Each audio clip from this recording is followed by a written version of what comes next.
Hi, and welcome to Conscious Talk TV, and I'm your host, Linda Summers, and we provide information to bring awareness to humanity. And today's topic is the Galactics, our relationship with them and why they are here, with Kalia Daya, who is a powerful divine being, truth teller, compassionate healer, and activator. And with that, I'd like to welcome Kalia to the show. Hi, Kalia. Hi, Linda. Thank you so much for having me.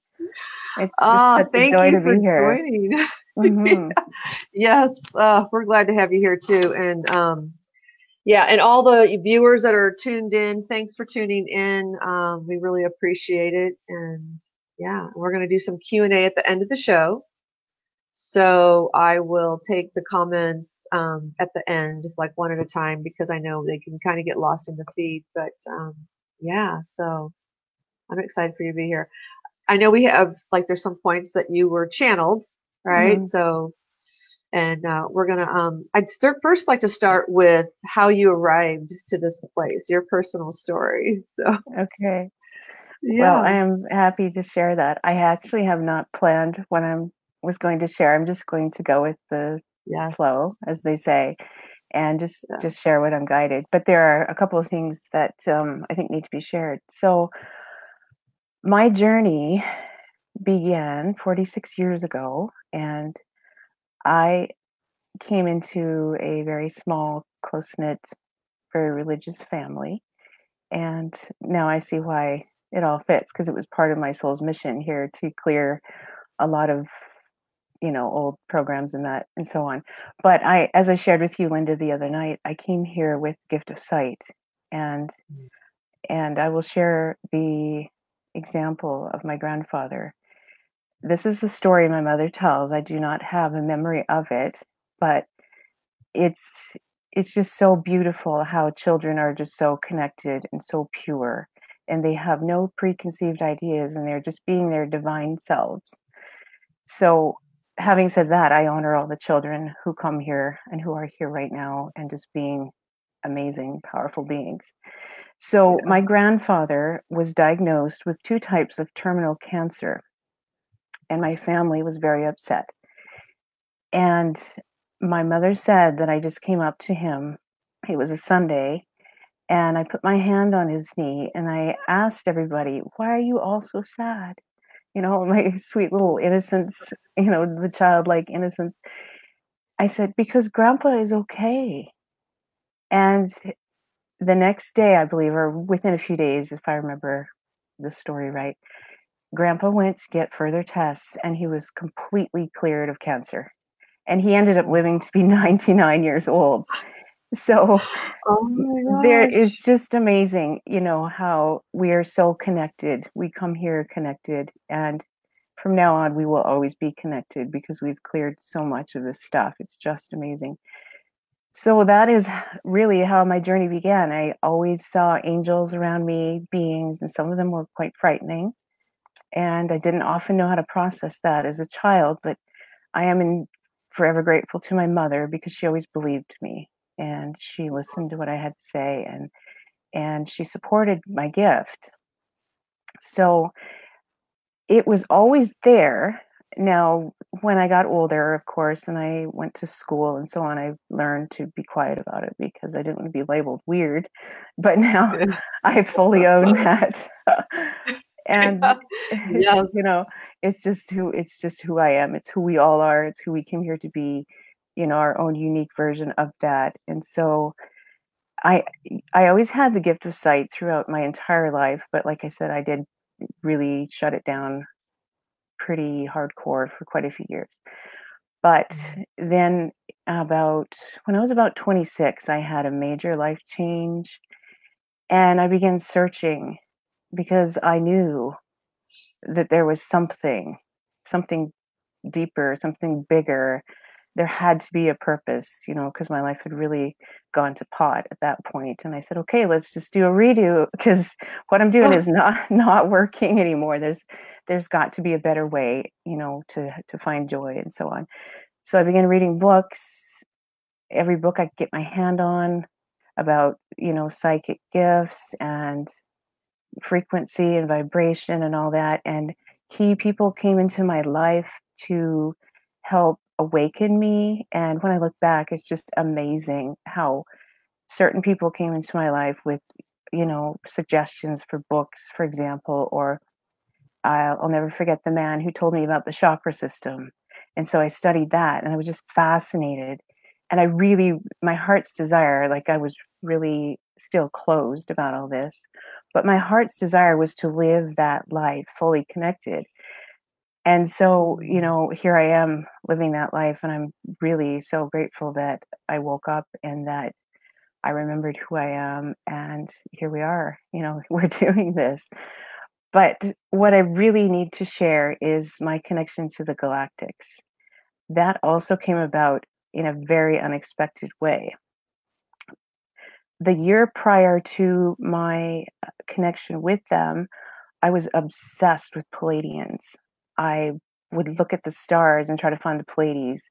I would listen to any channeled message on YouTube with the Pleiades. So they were a huge part of my awakening. And I thank them because they're so much fun and they're so light. So, Yeah. so I was on my journey of discovery. Go ahead. I was gonna say, what was your fascination with the Palladians? I mean, why was it such a drive or a pull, or to really seek them out? I believe, Did well, I do have a Palladian aspect. I know that. And I believe that that was the last star system I came from. And that's the one that was closest in my awareness, the first one that I remembered. I think that's why, I'm 99% sure that that is why. yeah. So they really helped me understand because I always believed there had to have been life out there. We're not the only race. This is not the only planet. I had that inherent knowing. And so I began to say, well, I want to find out for myself. I want to discover more. I was just hungry for Yeah. information, and I could start to feel them. I knew there was a connection, and so it was the year prior to my meeting the Andromedans where all of that was happening. And what it really did was open up my heart like a flower. Like I didn't disbelieve it. I was like, I believe this. This is real. And it was just changing my life. I'd get little signs about the Pleiades, like I would be scrolling through Facebook and there would be some sort of space watch thing going on. And it was about the Pleiades. I'm like, yes, this is not a coincidence. Yes. This is happening. And these are the signs that I'm receiving because I'm putting that frequency out there. And so the universe answered back and said, yes, this is, the like attracts like sort of theory. So that was an amazing year. I cleared so much from my human template. And then I began to believe that, yes, I do have gifts and I want to use them and I want to help other people. Because throughout my life, I always had compassion for the down and outers and I would befriend the children at school that didn't have other friends because I just wanted to. And then I found out they were way cooler than the smart, Yeah. snotty kids. Yeah. And Right. so I came here with that compassion, and it was just my heart's desire to help people. And so I said, well, how can I do this? I wanted to take channeling courses. I had a huge to-do list for 2017 of things that I wanted to do because I knew enough at that point. I knew that one thing led to the other, and I knew to trust and have faith that this was all my soul's plan. And that's just how it happened for me. It was just step by step. I did not see the big picture, but I really didn't need to. I was content just being led from one thing to the other. So, to the story of the Andromedans, it was a Saturday and we were coming home from shopping, and it was in the winter because it was dark. I believe it was in January, somewhere around there, late January. And pardon me, at this point, my gifts were on enough that I would, feel the waves coming in, so to speak, or I would feel when there was a presence that was coming in. I'd be like, oh, hello, who's there, kind of thing. But I didn't believe enough in myself that I could actually receive a transmission.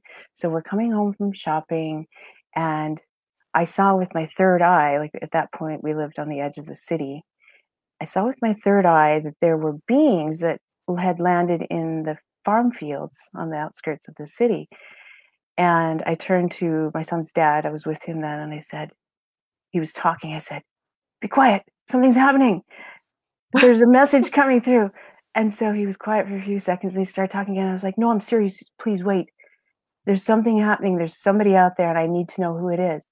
And so at that point, we were 2 minutes from home. And so we went home, and I asked Jason if he could put our son to bed, in which he did. And I laid on the bed and I said, "Okay." I closed my eyes and I said, "Who are you and why are you here?" And immediately I saw a race of Galactics. And I didn't know at this point who they were. So I grabbed my phone and I Googled their physical appearance. And as soon as I saw the word Andromedan, I'm like, "That's it. That's who you are." So then, okay, now I know who you are. Now what do you have to say? And this really gorgeous, tall Andromedan male came forward. I'll never forget his hair. It was just amazing. And they had a very unique garb on, and there was a whole bunch of them behind him. And I did say, "Are you Andromedan?" And he said, "Yes." And he told me his name, and it was Armando. And I said, "Well, that fits with your fine physique." Yeah. He looked really, really almost Spanish, like Oh, Antonio like Banderas or Armando, something, with this gorgeous, gorgeous hair. Anyway, so I'm still laying on the bed and my eyes are shut, and I said, "Well, hello, Armando. Why are you here?" And prior to this, I had had out of body experiences where I would go to ships, but I was working with the Sasquatch group then. They actually have a message tonight too. So yeah. I was comfortable with that because I felt their frequency and their energy, and it was light and it was love. But at that point, I had not had enough experience to immediately lock into a specific frequency. So I went through all the checks and balances. Are you created by the one who created me? And what is your intention here? And so we did all the checks, and they were very patient with me. And so they took me up to their ship, and I could see it so clearly. It was amazing. And we sat at this round, glossy white table. Mm. And then he showed me something, and it looked like a flute. And I said, "What is that?" And we were sort of using sort of like a flashcard system because I could tell that they were speaking, but I didn't know what they were saying, but I could feel the energy of it. So he said, "Can you please identify what it is that you're holding?" And it took me a week because I wasn't as experienced with channeling or tuning into a certain frequency as I am now, but I knew that that was personal for me, that flute-like object, and so I was so Mm. curious, and so I said, "I want to know, I need to know, please tell me." Anyway, prior to that week ending, I did channel a message, and I was just gobsmacked because I was like, "Did that just happen? Is that for real?" Because I grabbed my phone and I hit the little voice recorder app, and I just began speaking what they were showing me. It was very, it took me quite a while to translate because I wasn't translating what they were saying, like a translator would translate from Spanish to English or that kind of thing. But I could feel their frequency, I could feel their energy, and they were showing me things, and it flowed so effortlessly. Like it took a few hesitations between sentences, kind of thing. But I just laid there on the bed afterwards and I listened to the message and I was just like, wow, I love my life right now Um, because this had been on yeah. my list of things to do, to learn how to do it because I had such a deep desire to do it and I didn't understand why. And now I know this is a huge part of my mission. I am a clear channel. I have done this before. It comes naturally to me. And so I just began to trust the process. I was so elated, Linda, that I wanted to channel every day. You know, I Right? just I just wanted to do it because it was fascinating. Yeah. It was amazing. And, between locking into their frequency and the vision I had with my third eye, it was just like completely transcendent, completely otherworldly. And it just changed my life. And I will I'm just so grateful to Armando and his team for coming in and showing me. So the flute-like object that he showed me, it happened exactly a week later, and I said, "That's a wand." And then he said, "Yes." And I said, is it true? And I was sort of like spitting out the words. He said, "Yes, you are going to make wands. You know how to make wands." And so the saga of the wand creation began at that point, and it just snowballed. And I said, "Yes, I'm such a child. I love Harry Potter and, mythical fantasy, dragon, everything, fairies. I've always had books and pictures or whatever in my house from. I've always just loved that. And then what really was happening was those memories were coming back to me. Those parts of me were coming back to me to remember what I'm here to do, to bring joy, magic, compassion, truth, whatever. And so then it began. That's how it began. And so I sat down, I made my first wand. And I had a friend, she said, "Well, I want one too." So she came over one night and I made her one. And then she said, "Well, just tune in and tell me where I come from. And does this wand have a message?"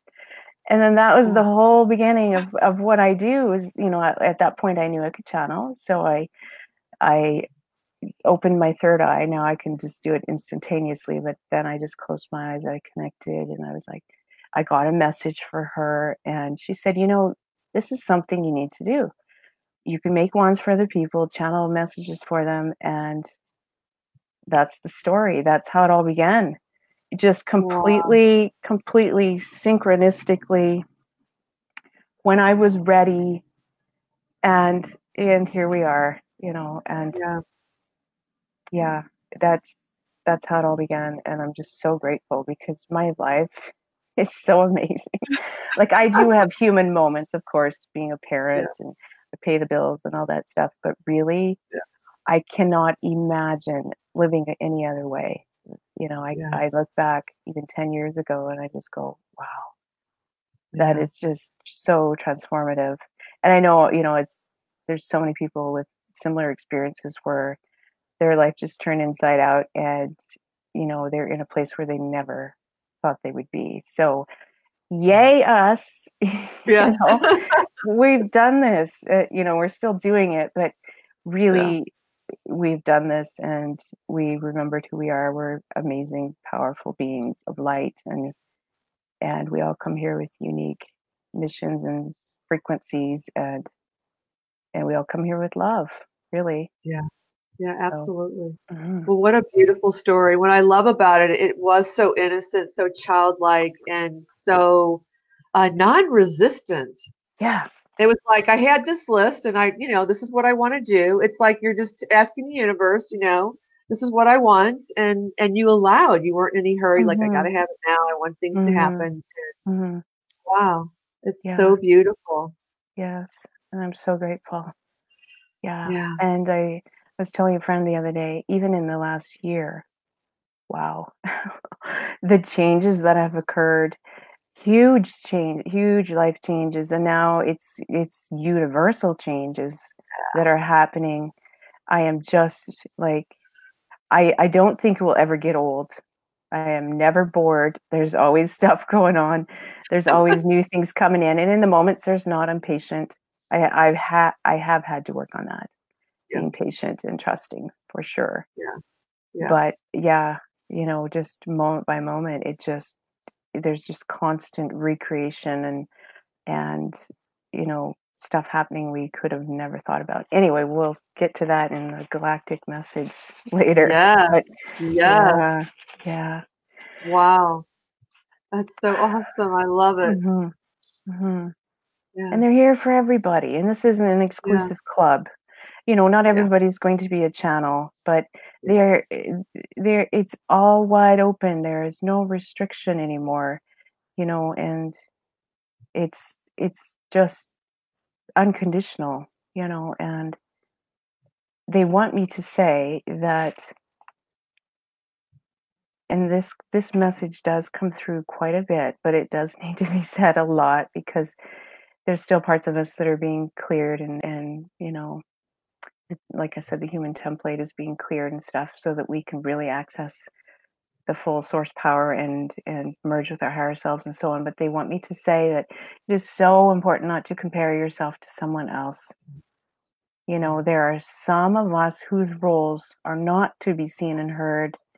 We're the support team. And then others have more of a visible platform, like you, Linda. Your work is just beautiful to hold this space to get the messages out there. And then there are others who are just creative and just happy to be alive and hold the frequency of joy, and so that's why it's so important not to compare. And if that feeling of, lesser than or not enough comes up, just allow it to be and let it, release it, because the more you let go of your expectations, the more that this can just float in and just become a part of you. So they really wanted everybody to know that. And there was another thing that came in after I spoke to you the other night too, and they do not want to be worshipped as gods. They are our family. They they do come from different star systems, but we all are playing a role in this awakening process. And so they urged me strongly to share that they are not gods. We are not to worship them. They are family. And so just think of it, as an uncle or an aunt or a cousin, or that kind of feeling, because that's the frequency that they carry. And they also want people to know to not look to prophets or seers like me, or there's many of us that channel messages, to not rely on that, and to go within and make your own self-discovery and be open to your own experiences. It is very, very good for us to share experiences with each other, because then we can activate each other and we can share the joy, and that frequency just expands infinitely.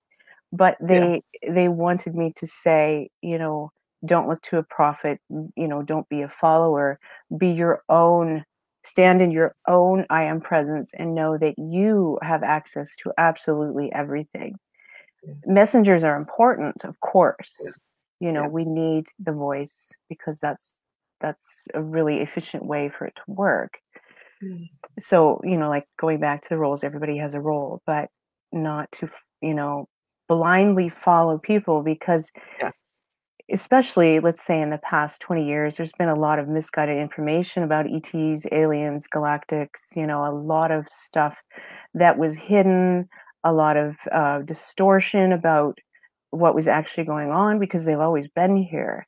So what we're doing by talking about it is helping to clear away all of that distortion and the duality and separation, and understand that we are all one. We all come from source. We're all here working together, and it is amazing teamwork.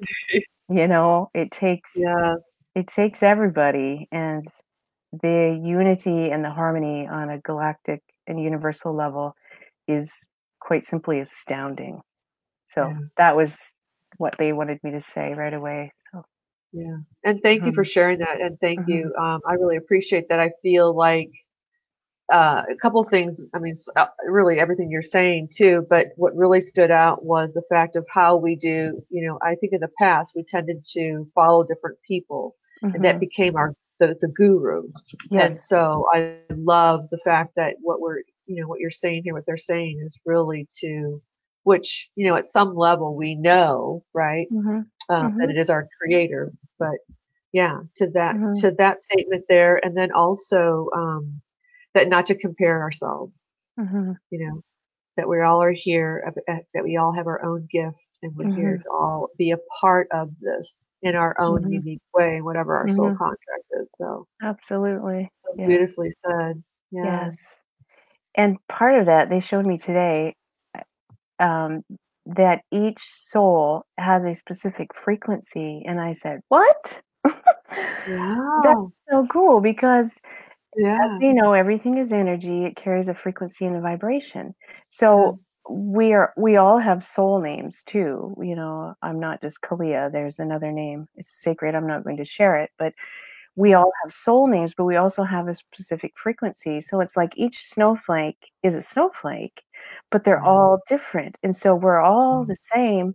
We all are part of the cosmic oneness, but each of us has a specific frequency. And I was giggling because they showed me a number Oh. with 3 digits in front, a decimal, and then like 10 or 12 other numbers after the decimal. So it was very specific, but it made me really excited because I'm like, oh, that's, you know, that's true, because I know we do all carry a specific frequency. Like I shared, you know, mine is truth and compassion and love. So that does Yeah. have a frequency, a color, a tone, a vibration. This is all Ooh, really quantum. It's hard for me to filter it into English, but yeah. we all are made from that divine spark. And but it was just fascinating to me that we, you know, how you listen to music with 432 hertz or whatever, or Yeah. 936 or whatever. And they showed me it's just exactly the same, only with this whole string of digits behind it. Oh my gosh, I Oh, love that. How yeah, awesome is that? yeah. Yeah. It, Wow. it all ties into to our specific, beautiful Yes. souls that we are. You Yeah. know, and some of us are on the same soul stream, so that's why we find each other. So we have a similar Mm, hertz or frequency, you know, and then others are, you know, a different frequency, but it's just, yeah. it blows my mind. I just love it. Yeah. Yeah. Well, Mhm. what I just heard too, and I actually just kind of saw, is that you know how you have an orchestra, right? And everybody's playing a different instrument, Mhm. Mhm. but when everybody's playing their instrument, the melody is really beautiful. You Yes. know, it's such a Yeah. beautiful melody, even though one person's, you know, each person's playing a different instrument. So Mhm. I when you love said that, it. that's what it came. Yeah. Yeah. Absolutely. That's spot on. Yeah. Yeah. It just So make I beautiful. yeah, my heart is just so expanded right now just Yeah. talking about this. Yes. Yeah. Yes. Yeah, I love it. Oh, what a gift. Mhm. Wow. That's such a beautiful gift. Yeah. Yeah. Yes. We are so amazing, more than we know, and this is what I tell everybody when I do sessions. Do you have any clue of how awesome you are? You know, because Oh, I'm so grateful because I get to see and feel that soul, and everybody is so unique and so amazing in their own way. So this is a big part of my mission too, is to empower people to know. You don't like, the details and the clues will come in if that's what you're searching for, and if anybody's watching and listening and they want to know, you know, continue to ask. You will know with little clues here and there, but the greater knowing of who we are and that we came here and we're the Galactics call us the brave ones because we agreed to come down into what used to be like a pea soup density. We agreed to have our memories wiped and not remember who we are. And yeah. so, you know, they call us the brave ones for a good reason, because, you know, myself, for example, I've cleared so much from my human template. It has been a lot of work. It has not been glamorous. I am not going to gloss it over because it wasn't. There was a Yeah. lot of agony and self-inflicted suffering and, you know, clearing bloodline stuff or whatever. But the whole essence of us is just amazing. And I want everybody to know that. It doesn't matter if your gifts aren't, you know, as awesome and online as you want them to be. You are still amazing. And you are Yeah. still here and you hold that specific frequency. And yes, Linda, we are all part of that orchestra. Yes. You know? Oh, Mhm. I love that. Wow. So beautiful. And I just thank you just for sharing that. It's such a, Mhm. you know, it's just, it really sets the template, you know, Yeah. Yeah. and yeah, it's just really beautiful. And Mhm. I'm sure there's a lot of the comments are just, they're just loving this. So thank you Mhm. all for who's tuning Mhm. in, and thank you, Kalia. Like it's just, Mhm. yeah, it's just really beautiful. So, Yeah. Yeah. well, let's see what the Galactics have to say, because I know that they wanted to talk about the importance of the sun. Mhm. I Yeah, know. is there a certain order that they want to talk, that they want to share in? I will ask because I don't know if we'll get through it all tonight, but we have Oh yeah, tomorrow night too. But yeah, we'll talk about the yes, importance of the sun. I know our mutual friend Rick Jewers has Yeah. talked about this too, the importance of the sun. They gave me a very brief message, and they wanted. There are some who are watching this who may not know this, and that's why this came through first thing. They want us to know that the sun is a gateway, and there a lot of ships actually use that gateway, that it's a stargate because the sun is a star. And so a lot of ships do come and go through that stargate, and there are a lot of divine messages that are seen in the face of the sun. I know probably all of you have seen close-ups of the sun, where there's sort of an eruption coming out of the side, or sometimes you can see a face in the sun. This is not happenstance. This is this our sun is the stargate to the galactic center. And so all of the light, the pulses of light, the CMEs, the solar flares, it all comes from the galactic center through our sun. So they wanted people to know that, like, to confirm that that is real, and that ships do come and go through that stargate, and that's where we receive all of these bursts and these waves and stuff, and to just to be aware of it, and get out in the sun when you can too, and just close your eyes and just bask in it and allow it to be. And you don't have to know what's going on, and you don't have to be up on the latest intel. You just have to have an open heart and have the intention of receiving all that you can possibly receive, that as much as your physical body can handle. And it happens. It's just so beautiful. This is not like the traditional religion where you have to work and be perfect to get into heaven. It's not that at all. This is free, freely given, freely shared.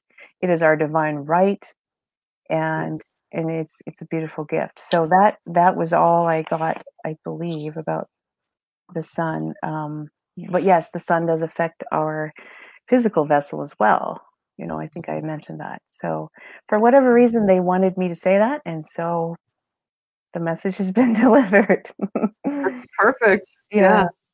Yeah. Mhm. Because a lot of people, I know being in California, that I mean, not that I do kind of sort of avoid the sun in a way, but not, I mean, I have sun gaze and I do, Mhm. love that, but I mean, there can be where people, well, I don't want to talk about that because it's more of a third dimension, but yeah, so I think it's really good to know that information, that it's a stargate, and to have Mhm. that, just to bask in it. Yeah, just to enjoy it, receive it. Yeah, Yeah. yeah.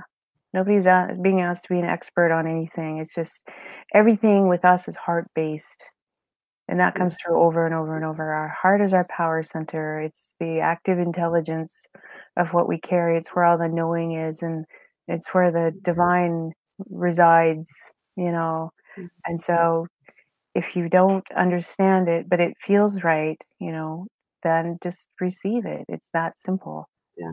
We're Yeah. not all here to be scientists and so on. Some of us are, and I love the people that really can report that kind of Yeah. thing. That I'm not one of them, and that's okay. I'm not. I'm here Yeah. to just expand the heart chakra of humanity, and, and so that's what I do. Yeah. Yeah. I love hmm that. hmm Yeah. They, I think, I have my points here.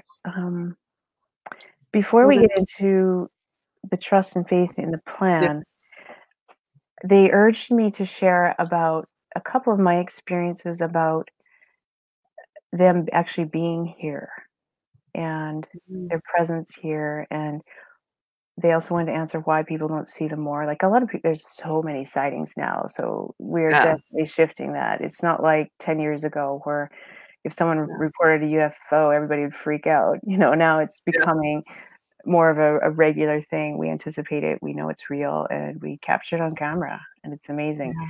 But they did want me to share about a Palladian that I met on the street. And Ooh. this is just my experience, but it was so real, and I felt it through my entire body.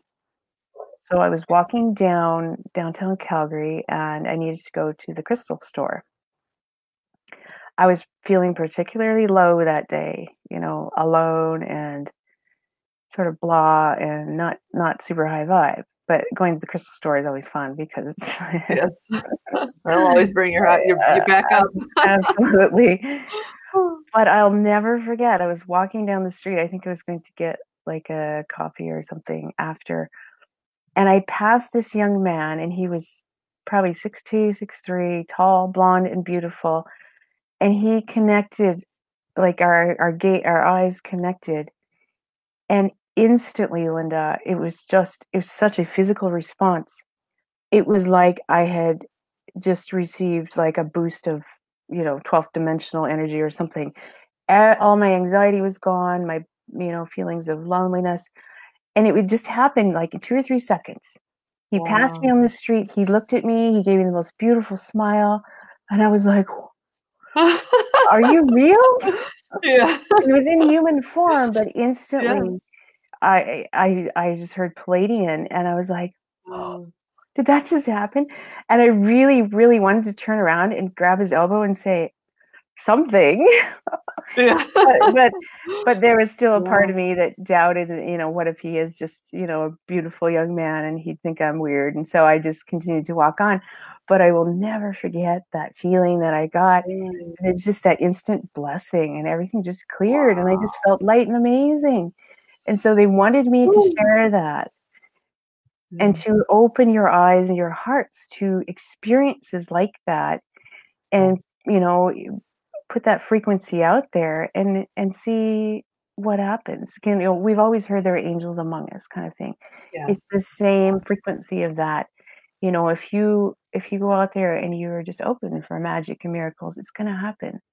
It may not Yeah. happen every time, but if you put that frequency out there, you will have these experiences. So that after that, I consciously would go downtown, and I'd walk up and down by the river, Yeah. and I would be like, "Are you here? Where are you?" You play hide and seek. I know you're Did you here. ever have any? Yeah, I Did you did. ever have any more experience? Yeah, Yeah. I did see 2 other Palladians at one point, and then someone who felt Arcturian, and then I actually found a really beautiful place to sit and to connect with the Galactics. I didn't have any come in human form yet, Yeah. and I was actually talking to Rick the other night about, expecting 30 Arcturians in my bedroom sometime. Don't be holding council in your room. That's right. I'll be like, "Couldn't you guys Yeah, wait till at least 6 AM?" exactly. Yeah, But do it at anyway, a decent hour. yeah, Gotta if be one not of your 4 AM. requests. Yeah. But they want us Oh to know that gosh. they are among us, and, they're so close right now, and they're able to come closer because the frequency of Gaia and our own frequency has risen so high that Wow. the density is a lot more clear. And so, I mean, they could come in when they needed to, but really it was next to impossible at sometimes because the density was just so 3D and so dark and so Yeah. controlled. And now we've cleared all that out, and that's not an issue anymore. And the higher Mm. we go, the more that they can merge. And that's why Yeah. we're seeing them and getting them on camera and seeing them clear as day. And the day is coming very soon when they can walk among us, like in their star form. I really believe that. I am not Yeah. giving any dates or anything, but I don't honestly don't worry about dates. I just Yeah. go moment to moment. But yeah, Yeah. they wanted me to share that about that big, beautiful Palladian, and how real it was. That was a very real experience for me. And Yeah. they're out there. And It, you can look at it this way, the star seeds, um, like yesterday I was talking to an Arcturian star seed. You can look at it that way. We are them and we are yeah. here. Yeah. And Yeah. it's not a big cosmic mystery anymore, and it is going back to the whole family frequency. Yeah. It's part of the bigger plan. Anyway, it gets me excited. I can go on and Yeah. on. No. Oh, yeah, it's awesome. I love it. Yeah. It's so beautiful. Yes, it is. So Mm. I'm asking them what we want to talk about next. Yeah. Okay. So there are many who are very curious about ships, very keen on any bit of information they can get, and there are others who really don't care. So I would imagine that everyone who is keen on the information is already here, which is exciting. A lot of what I might say tonight may seem like not new information, but I always share what I'm guided to. So after I got off the phone with you, Linda, the other night, I channeled all this information. I did transcribe it, but I'm just asking them which points that were to touch on. Yeah. So they did want me to share that they are strategically placed around the planet, different galactic races and so on. So the Andromedans, for instance, whenever I work with portals, whenever I get called, like there's a specific date with a specific mission, and then I will go to, I have 3 different power portals that I work with, and then I'll go to those places, boots on the ground, and sit there. I speak light language, and as I speak it, I see the portals open.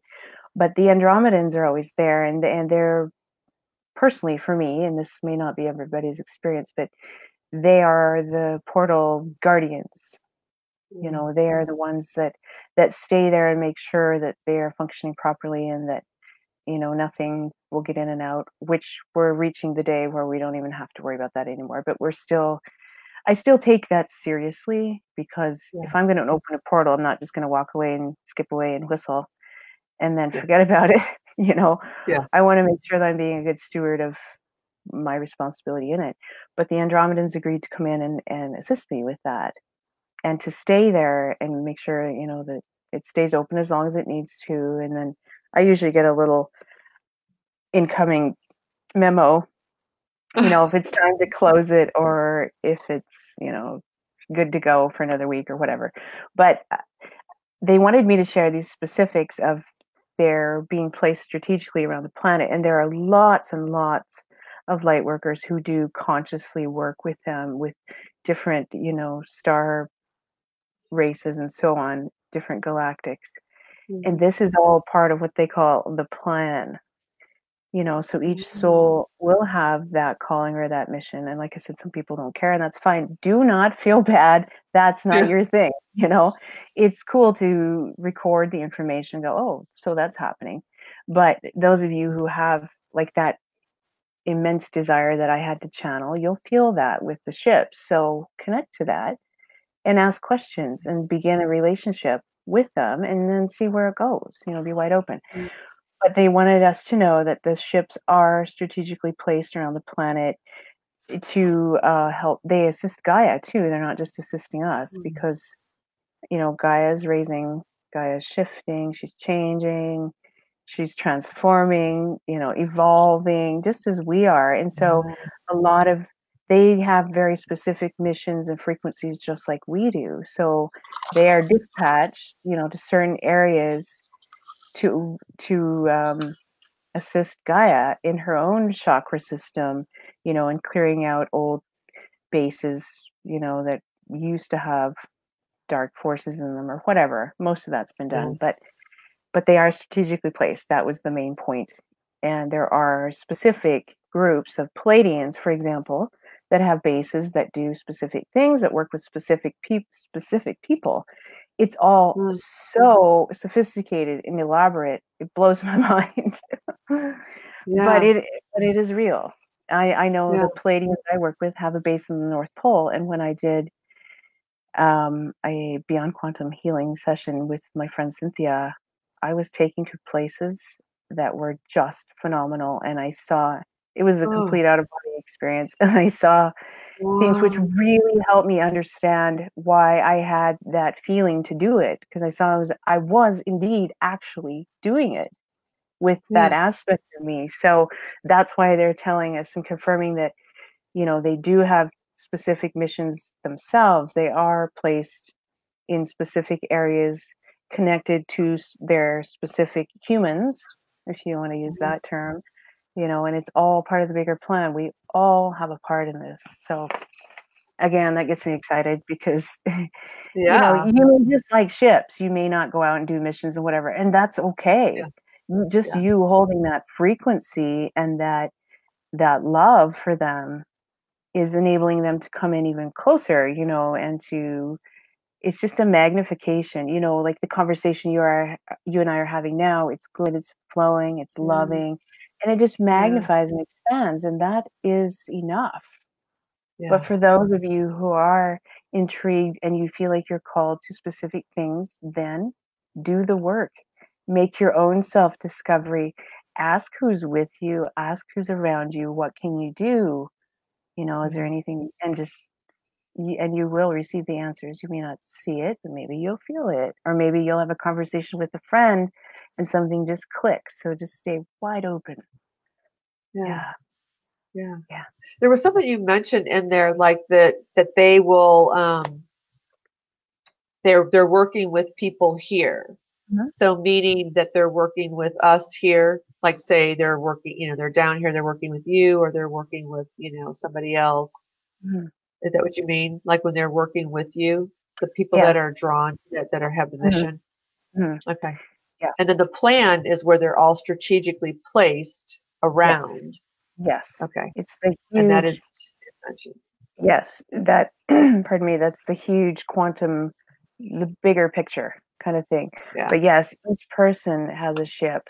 Some people already know this and they know they go Yeah. there, and they know, like Yeah. I was laughing with an awesome friend today about, can I come party on your ship? Because it's fun. Do you have a disco? But Right. but everybody Yeah. has a connection to a ship, whether they know it or not. Yeah. But some people Yeah. have access to many. Let's put it that way.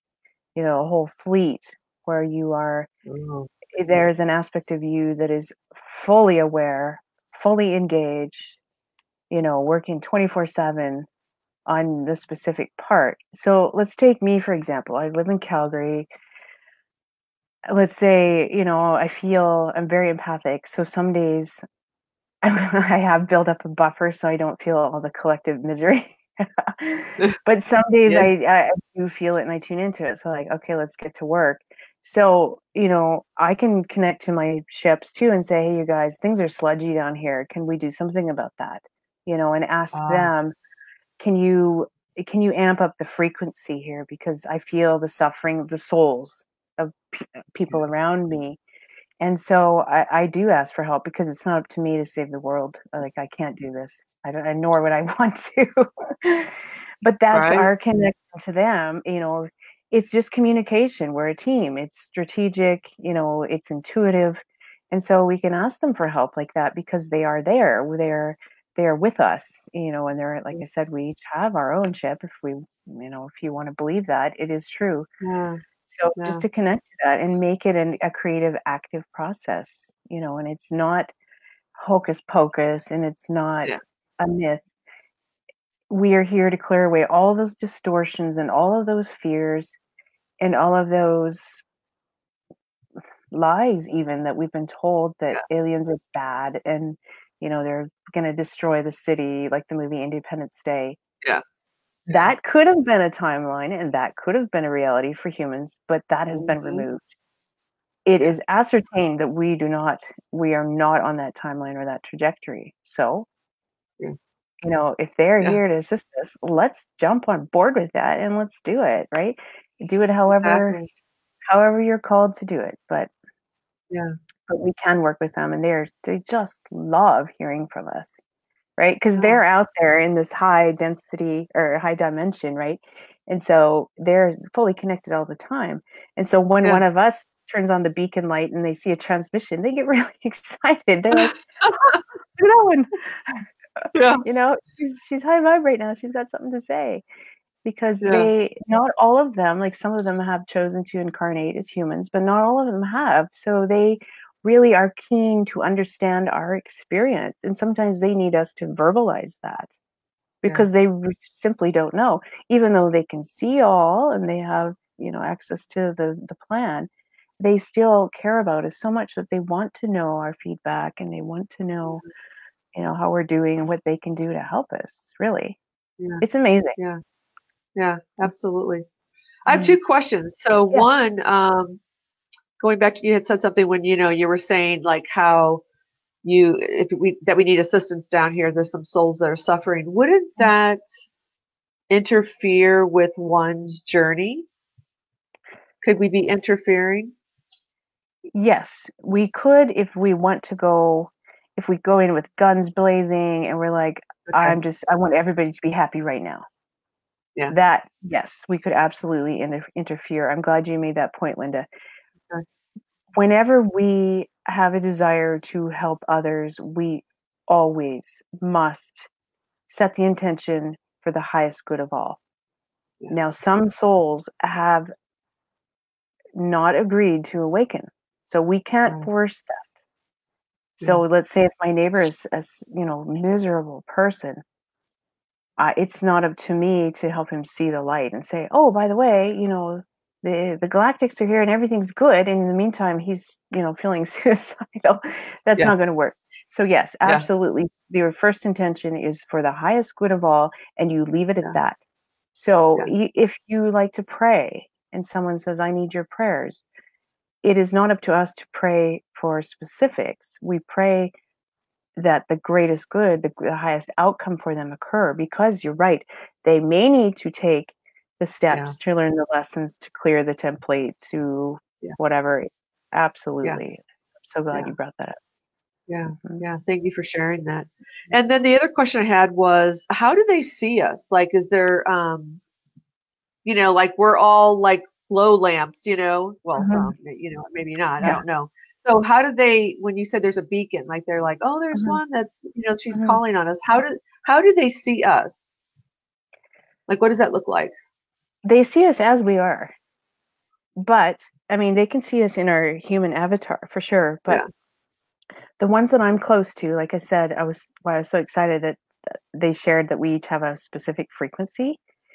They are so in tune to our frequency. So the ones that are quote unquote assigned to us already know us. So it's the same feeling you get when you walk into your mom's home. You know her energy, you know what to expect, you know how she rolls, right?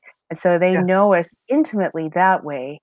They know, they have access to our specific frequencies and to our contracts and our missions and so on. So the ones that are our specific families, like our close knit galactic family, just know us, just like you would recognize your own child, kind of thing. Of course, everything's connected. So let's say if your galactic family was conferring with my galactic family, then they would share notes about us, and say, well, mine does this and that, and the other would be like, well, mine does this and that. I think those two would get along. We should have them meet, that kind of thing. But yes, when I go out there and I look, sometimes I go out to a specific dimension and I'm able to look on the planet and see what's going on. And they say beacons of light, we are actually lit up like beacons of light. Like, pictures of Earth from space, you can see where the cities are because there's this ambient glow. So it depends on, I wonder, I want to ask them, does it depend on how close they are? No, they're saying no, it does not. Because it's all frequency. It's not a visual. Okay. Yeah. I like that. Yeah. That's how hopefully that answered the question. So the ones that are close to us, they know us intimately. Yeah.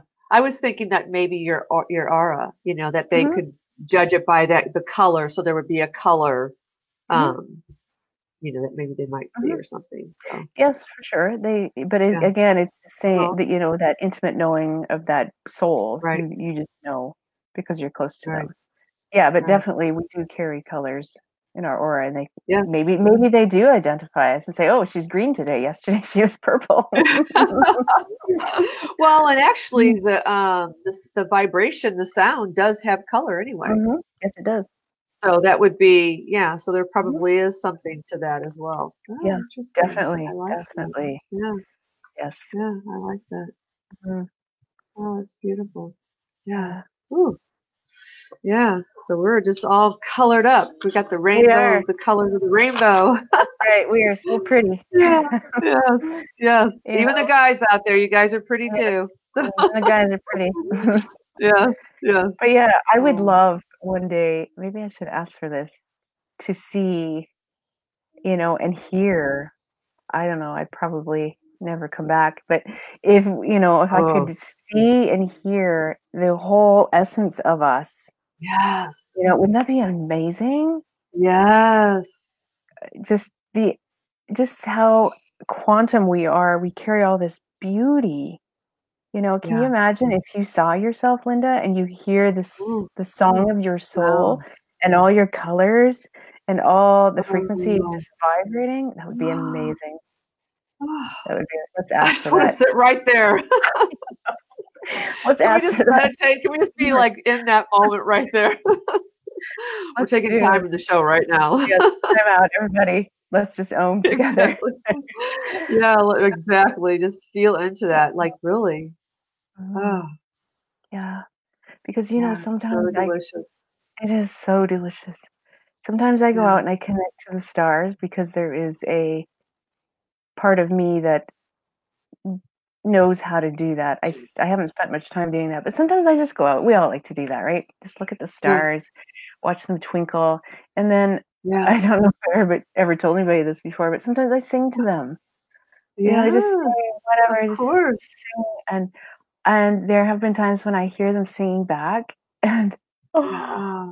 it's that same feeling Wow. of just being tapped into the cosmic wonder of everything, and you hear your own vibration being echoed back to you in the unconditional love. Oh, maybe, yeah. Wow. So go out and look at the stars tonight, everyone, and just Yes. do that. It's so amazing because Yeah. it's all the oneness. We are all part of that cosmic fabric and quantum amazing miraculous life. And so again, if Yeah. you put that frequency out Absolutely. there, it comes back to you. Anyway, yeah. Yeah. I So love that. many amazing experiences that we can have. And sometimes all we needed is just to be reminded of it and we'd be like, yeah, I can do that. I can sing to the Yeah. stars when nobody's listening, or who cares? Let your neighbor listen. Exactly. Well, it reminds me of a story, and I just feel like I'm supposed to be sharing this. That I was on a retreat, because this is really what we're talking about, and how when there's so much silence and you really tune in to the rhythm Mm, and the energy of Gaia. I was at this retreat and we were meditating, and it was so quiet in the room and the music was just beautiful. And as I tuned in out beyond the retreat center, and all the animals, I mean the crickets, the bees, the every insect and ant, the birds, they were all their voices or their sounds were all going to the melody of the music. Like when the music would go up really high, they'd go up really high. When it would oh, go really low, they would go really low. And it was just like I was saying earlier, this orchestra. mm, And I remember it being so beautiful because it was just they were so much in sync with this song, that's right? amazing. But it was in the fact of just tuning in to nature in itself and how it was just tuned in with us, and it was just really it was so profound. I was Oh, like, wow, I've yeah. never, you know, just heard that before, where it actually they were so with the music, like it was this up, this high in the middle and the low, Mm. and it was like an orchestra. The whole nature became an orchestra. That gives me chills. I can feel what you're feeling when you say that. Yeah, yeah, it was Oh, so incredible. So yeah. like you said, going to the stars and just sitting Mm, and being so quiet, and you're mm, tuning in to the sound and the yeah, vibration. yeah, Yeah, you are. it's Yeah, incredible. it really is. Yeah. And that's a lot why the Galactics are here. Because they Yeah, are, like, again, they are not gods, they are not source, but they are, made from that, just like we are. And they are connected to that all the time. And so they want us to have yeah, that experience too because they love us. So yeah. yeah. So let's just call it Yay, we in more and appreciate it. more. Yeah. Yeah, exactly. Ooh, yeah, I love that. Mhm. Yeah. Where would they love to go next? I'm just asking. Hmm.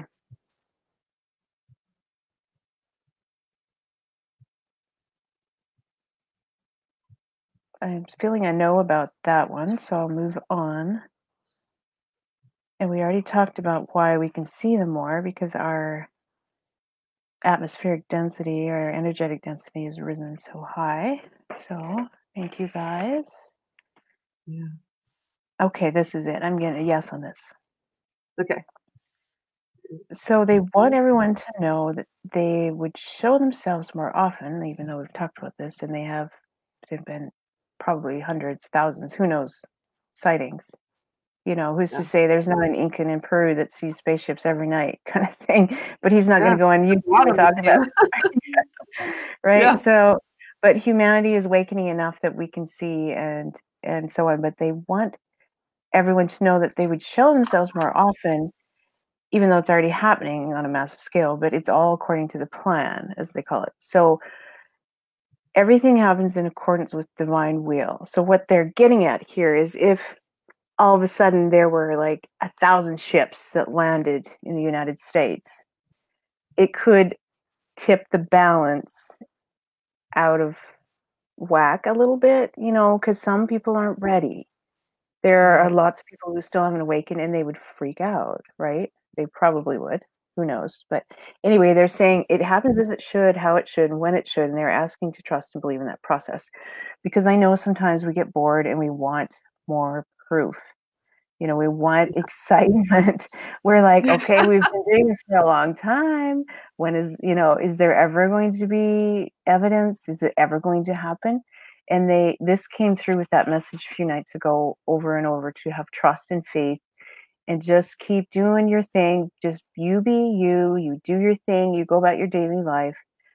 Don't pin your hopes and dreams on a specific event, although they have been suggesting that there are some pretty wow things that are coming, but they want us to trust the bigger picture still, hold on a little bit longer kind of thing, because if everything were to happen in the plan simultaneously, it would not be beneficial for everybody. Yeah. Of course, there'd be people like us that would be like, party on, Wayne. Yeah. We're ready. Let's just do this. Let's just Yeah. do it, right? But they're asking us to Yeah. just hold on a little bit longer. They've given us enough to keep us going, but they're saying, they're asking us to trust and hold on until we get to the point where we look back and we can't even remember how it was otherwise. Like, let's say 20 years from now, it will be Yeah. normal. They'll be cohabitating with us, and we'll be jetting off on ships and coming back ourselves. But down here, sometimes it feels like linear time drags on, right? And to them, it's all a blink of the eye. So they Yeah. understand it enough. They wanted to reassure us that, have patience and trust. We're giving you as much as we can. We can't Yeah. come here and ask quite yet, because there are still a few strategic points in the plan that need to be carried out. So I'm okay with that. Yeah. I doesn't mean I still don't go out and look for ships at night, because I do. I'm like, gonna be any action tonight, guys? Yeah. I'm sitting here, I got my camera ready. Exactly. Yeah. But That's, they're so fun, and they have such joy and unconditional love too. And I think they get a giggle out of us once in a while, because they're like, yeah. those humans are sure keen to. I know. They're so easily entertained. Yes. Yes, we are when it comes to that. Well, that's funny because I was going to ask you that, like, why, why are they not why are they here, but um, just having them come and like, what's the setup? Like, what am I trying to ask here? Um,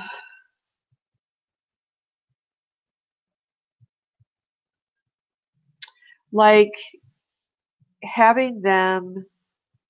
I know they can't come all at once, but if they're showing themselves more, what would get them to show themselves more? Okay. Well, they are saying they could come all at once because things can shift and change. Yeah. So we're still determining specific timelines, let's say. So Okay. let's say that the timeline we're on, that things happen quicker than was expected for example, clearing moral programs or getting the bad guys out of the government or whatever.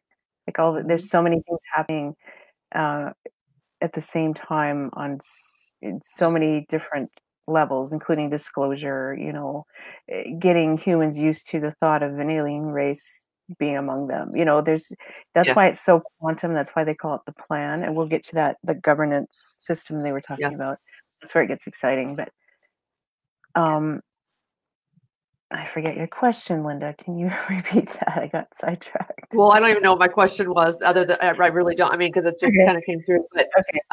so them, I think it was like with them coming here, when will we see more of them? Like, what would it take for Right. us to see more of them? Well, we're doing what it takes. There are specific Yeah. people um, that are working on specific things in specific groups of people, huge thousands of people that are set out on the same thing. Let's take Rick Dewars, for example. He's working on this quantum financial system for a reason. Yeah. So he and all the people, the souls like him who are called to do that, they're doing their thing, and trust me, it's working. So it is, it's like let's say a soccer team. You've got the goalie, you've got, I forget the positions, so I'm going to sound like a silly, Defender, yeah, those kind of things. defense, offense. Yeah, that's It's it. related to football. Yeah. Yeah, right. So they're all players that are specifically put in very specific places for specific reasons. So once I need English here. We're already way past the tipping point. This is assured, this is happening. But once there are enough components completed in the ascension process or the awakening process, it feels, what they're trying to impress on me is like a certain percentage of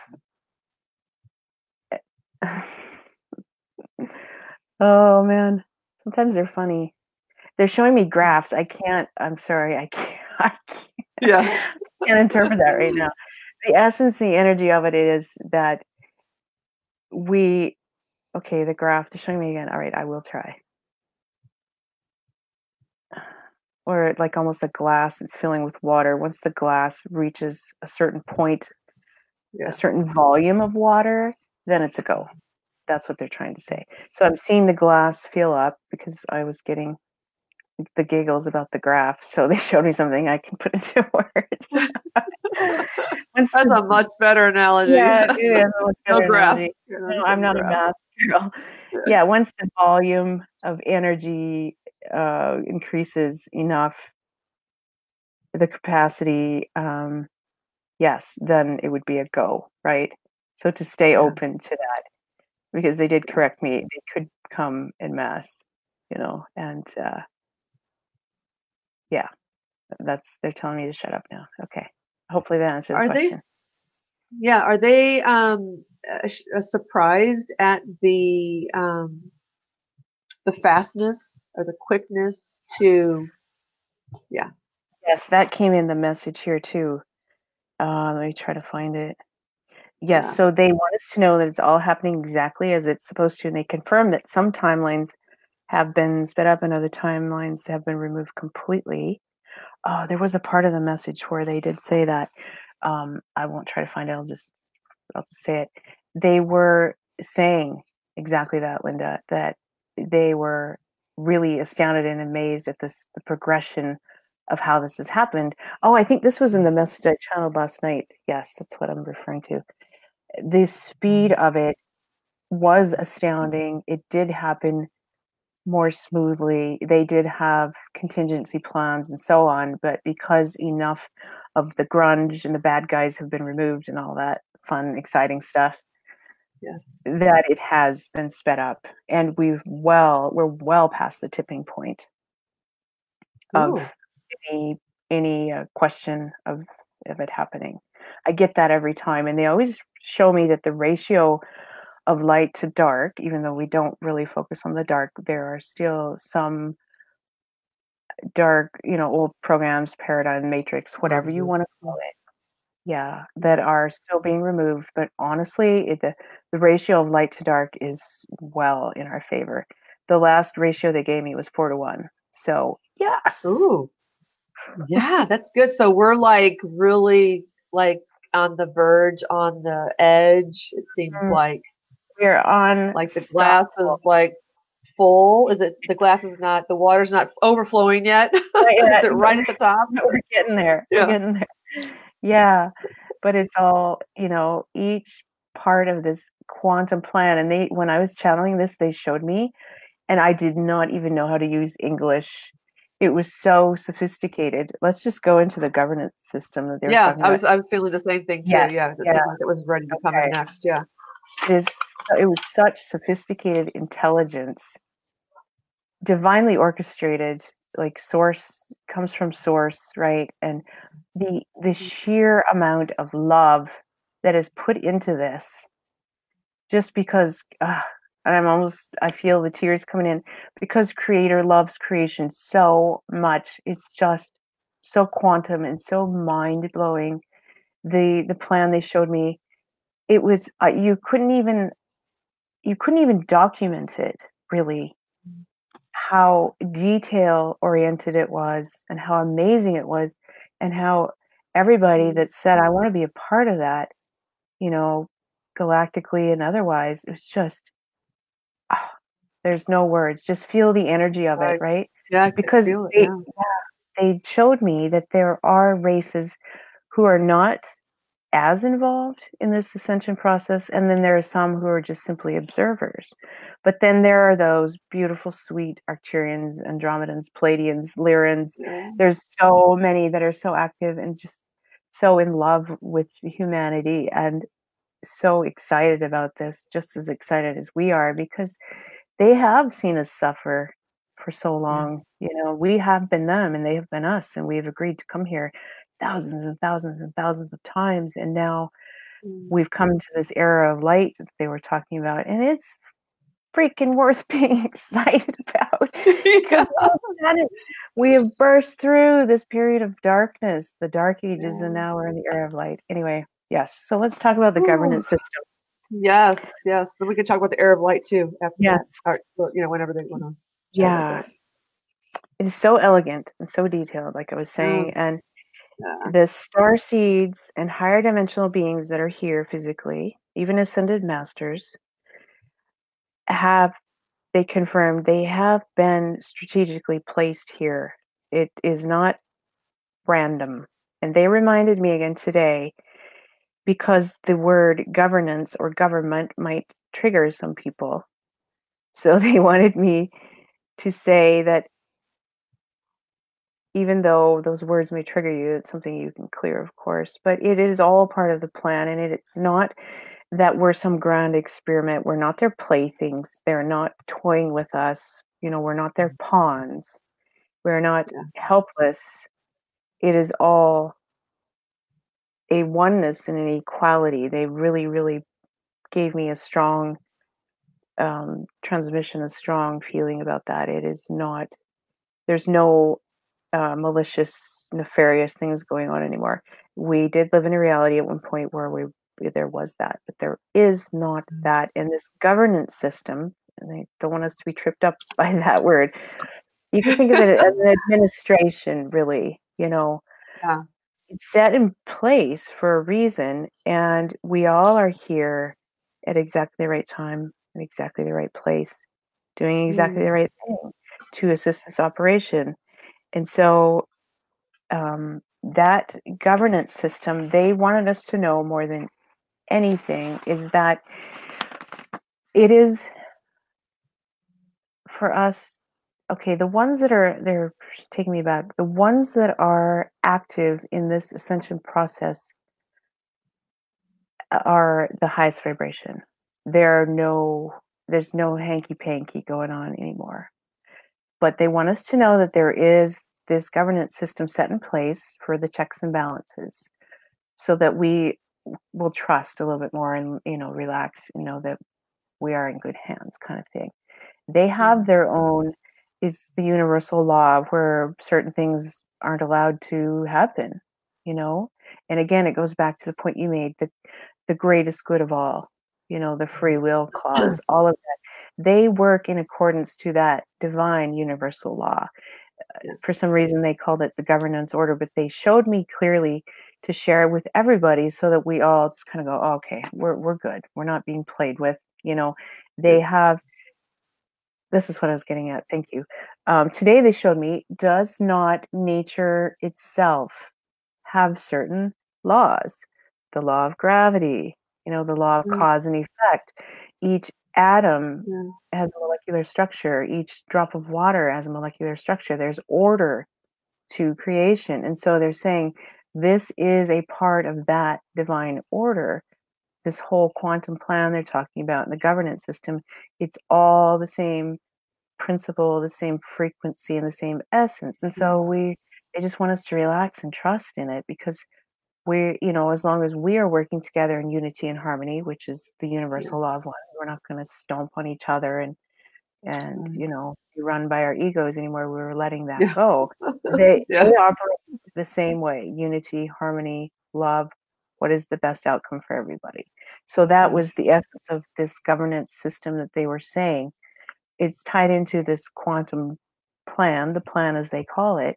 There are checks and balances, and there are councils that are held. There are discussions. They communicate all the time. It's not just a lot of pretty spaceships flying out there and saying, "Oh, it looks kind of gross down there. Let's go down and clean that up."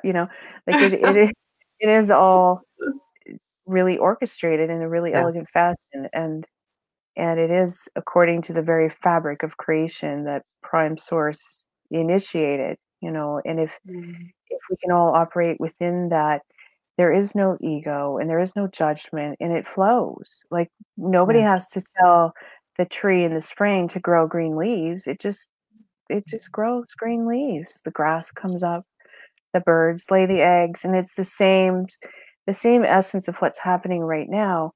It's all evolution, really. That's the word they're giving me. It's evolution, and it is sacred, and it cannot be cloned or manipulated or anything. So they really want us to just really know that, because there probably were a few people that were wondering that, like, what's going on? What's the plan? And again, by speaking about this and having them here with us and sharing this with us, we are clearing again more distortion and the misguided information.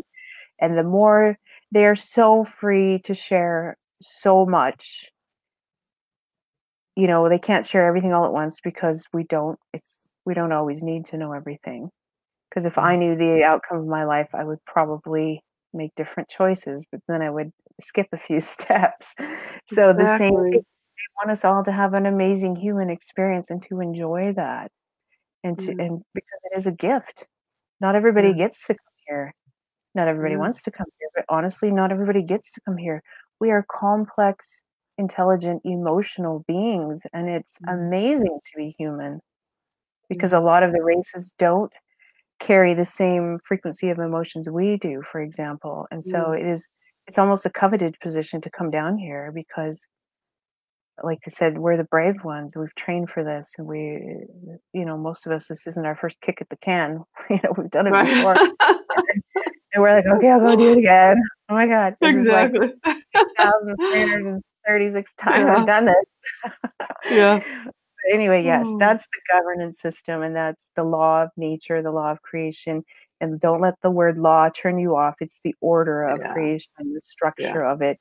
And I'm not a physicist or a scientist, so hopefully the frequency and the energy of it is coming out. But to trust in that plan, as quantum as it is, and I'm lucky. I'm grateful I get to see stuff like this, because then I honestly don't ever worry about it. There's not a shred of fear about landings or anything at all. Like, there never really was, to be honest. But we are here to speak that truth and to send out that frequency, that message. It's okay.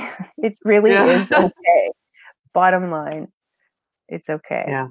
And it's Yeah. really rapidly progressing and amazing. Yeah. And I think if people knew the, well, I want to say outcome, but I don't want to say outcome, you know, but Mhm, if people really knew what's possible, mhm, right? When you know, I'm talking about the ones that are unawakened, because those will be up on YouTube and Instagram. So, right. you know, we maybe people that are attracted to it and go, oh, what is all this about the Galactics, you know? So, Mhm, um, but I think if they knew the possibility of what was there to happen, you know, yeah, that for the yeah. good, Mhm, because then here we go from one thing of this darkness, right, of yeah. being controlled and, you know, all that program to now here we're here, but it's like, oh, then now there's this law of governance, right? Mhm, But mhm, if people know the possibility of that it is something that's from source, that it's pure, it's mhm, love, you mhm, know, just like you mhm, said, all of nature, I think there would be a different outlook on that. mhm. You know, I Yes. think people would not be so much in fear because it's like that feeling, right? And I Mhm, think you said this earlier too. If it's the soul's contract, you know, if it's in them to know, to be able to yes. awaken, like you Mhm. said, maybe they don't want to awaken. That's right. Well, some of them don't, and they won't, and that's okay. They're Yeah, not missing out, exactly. you know. Yeah, They that's what they've chosen, and yeah, so we have to honor that. You know, I've yeah, had family members like that, and quite honestly, that was yes, a struggle for me to was like, but no. But yeah, yeah, I cannot interfere. I cannot. yeah, I yeah, will plant the seeds and I'll speak my truths, but I'm not going to yeah, be a jerk about it, yeah, you know, because religion has done that way too much. You know, everybody's religion, yeah. their way is the only Oh way. yeah, That's not how we do yeah, this. We hold the yeah, space, the door is wide open, the energy and the information is there, but it's yeah, free will. Yeah. yeah, yeah, Mhm. definitely. Yeah, Mhm. that's awesome. Yeah. I love that. Okay. Ooh, okay. Yeah. Well, I'll ask what else There. there's still lots to share, but I want to ask what's priority. Yeah. I think this one is the era of light. Uh-huh. So they confirmed again, and this is more for the curiosity, you know, like you were just saying, those who are just awakening or about to wake up or curious but don't really know. Mhm. And also there, yeah, I'll just say it. We are no longer in fight mode. So let's go back to the Hollywood movie Independence Day, where, oh my God, we got to get the nuclear weapons out because they're Yeah. coming. Yeah. We are no longer in fight mode. But what they were saying more was not to fear, not to focus on the dark forces. There's a little bit left here. Of course, we're still cleaning that up. A lot of us are very consciously doing that, but they, yeah, they just wanted. I'm gonna ask them if there's more specifics. Never. Well, they strongly urge everyone not to be afraid because if you have fear, what if, what if this happens or what if that happens, then it's going to keep you there and you're not going to be able to see the beautiful, miraculous things that are going to happen and that are happening. So don't be in fight mode, you know, in terms of our relationship with the galactics or our fellow humans. We're not doing that anymore. There have been times where we did that, you know, where there would be knights riding in on horses and cleaning up the bad guys and stuff, but we're not in that era anymore. We're in the era of light now, where we are bringing in the harmony and the oneness, and we are building the new earth, the 5D, whatever you want to call it, a really joyful life, really put simply, where we don't have to do that anymore. And so they wanted us to know too that those people played specific roles for a reason. So, you know, let's say not everybody loves President Donald Trump. That's okay. You don't have to like him, Yeah. but he does play a very specific role right now. So it's better to be an observer about it and say, I wonder what's going on. Let me look at this from a different perspective instead of being really negative about it and saying that guy should be removed, or Yeah. you could even apply that to your neighbor. Maybe like I've had to, my Yeah. neighbor is very challenging, and I'm just like, Yeah. oh, I know what I'm supposed to do, but really right now, I don't want to Yeah. be the light worker. Yeah. I want to be the I right want time, to be the neighbor. right? But no, if you can bring yourself back to neutrality and be the Yeah. observer and not have that fight attitude anymore, because that doesn't work. You try it, but it will backfire because Yes. such instant manifestation right now that whatever frequency we put out, it's just going to be right back in our faces. Mm-hmm. So they really wanted us to be reminded lovingly to not go there with anybody. And that applies, humans, galactic, politicians, whatever. And Yeah. if it annoys you and upsets you, then shut it off. Yeah. Really, it's not going to matter if you don't know the end of the story of what Trump tweeted about today. So what? You look inside and see why it triggers you, but they Yeah. really want us to be if we can't be in a love state, at least be in a neutral state. Because when you're Mm-hmm. neutral, you're balanced. And when you're Yeah. balanced, then you're more open. And when you're open, you can receive unlimited, infinite amount of love, magic, Yeah. miracles. Yeah. So Yes. yeah, right. So they want to confirm that the other day I called it the head of the snake. Oh. The really malevolent forces have been removed, and there's a few little pockets to clean up, but they were quite specific about that. But they want us to know if anything like that comes to our awareness, everything is energy, so we don't want to, sometimes you don't identify it. Maybe it's not a being, it's just an energy that's come in, but offer that energy to conform to the light, because we used to go out slashing with our swords and just, there has been countless reports of history of bloodshed and battle and war, and we don't want to do that Mhm. anymore. So we Yeah. can give for for those of you who do work with this stuff daily, the, operate on free will. Say, I have done this before when I work with people and I see beings in their field. I say, okay, you have a choice. Basically, you conform to the light or you have to get out, Yeah. right? So not everybody necessarily knows what that means, but the same energy applies. Everything can be given an opportunity to conform to the light, and those who are not of the light have been removed. I was sharing this the other day in my Unity community call, how I can identify where the being or the energy came from. I look at the Mm, heart center. My mm, my team showed me this. It was brilliant because I would honestly spend a lot of time asking, like, who are you and why are you here and do you have this person's best interests at heart and so on. And they showed yeah. me a shortcut to that, a more efficient way of doing that, where I can look into the heart center and I can see there's a flame in there. This is my experience, how it works for me. If the flame is white, they are a source. If the flame is red, they got to be sent packing. Mm. Yeah. But That's right. it's not we're not fighting. I'm not fighting when I do that. Right. I'm just saying you have a choice.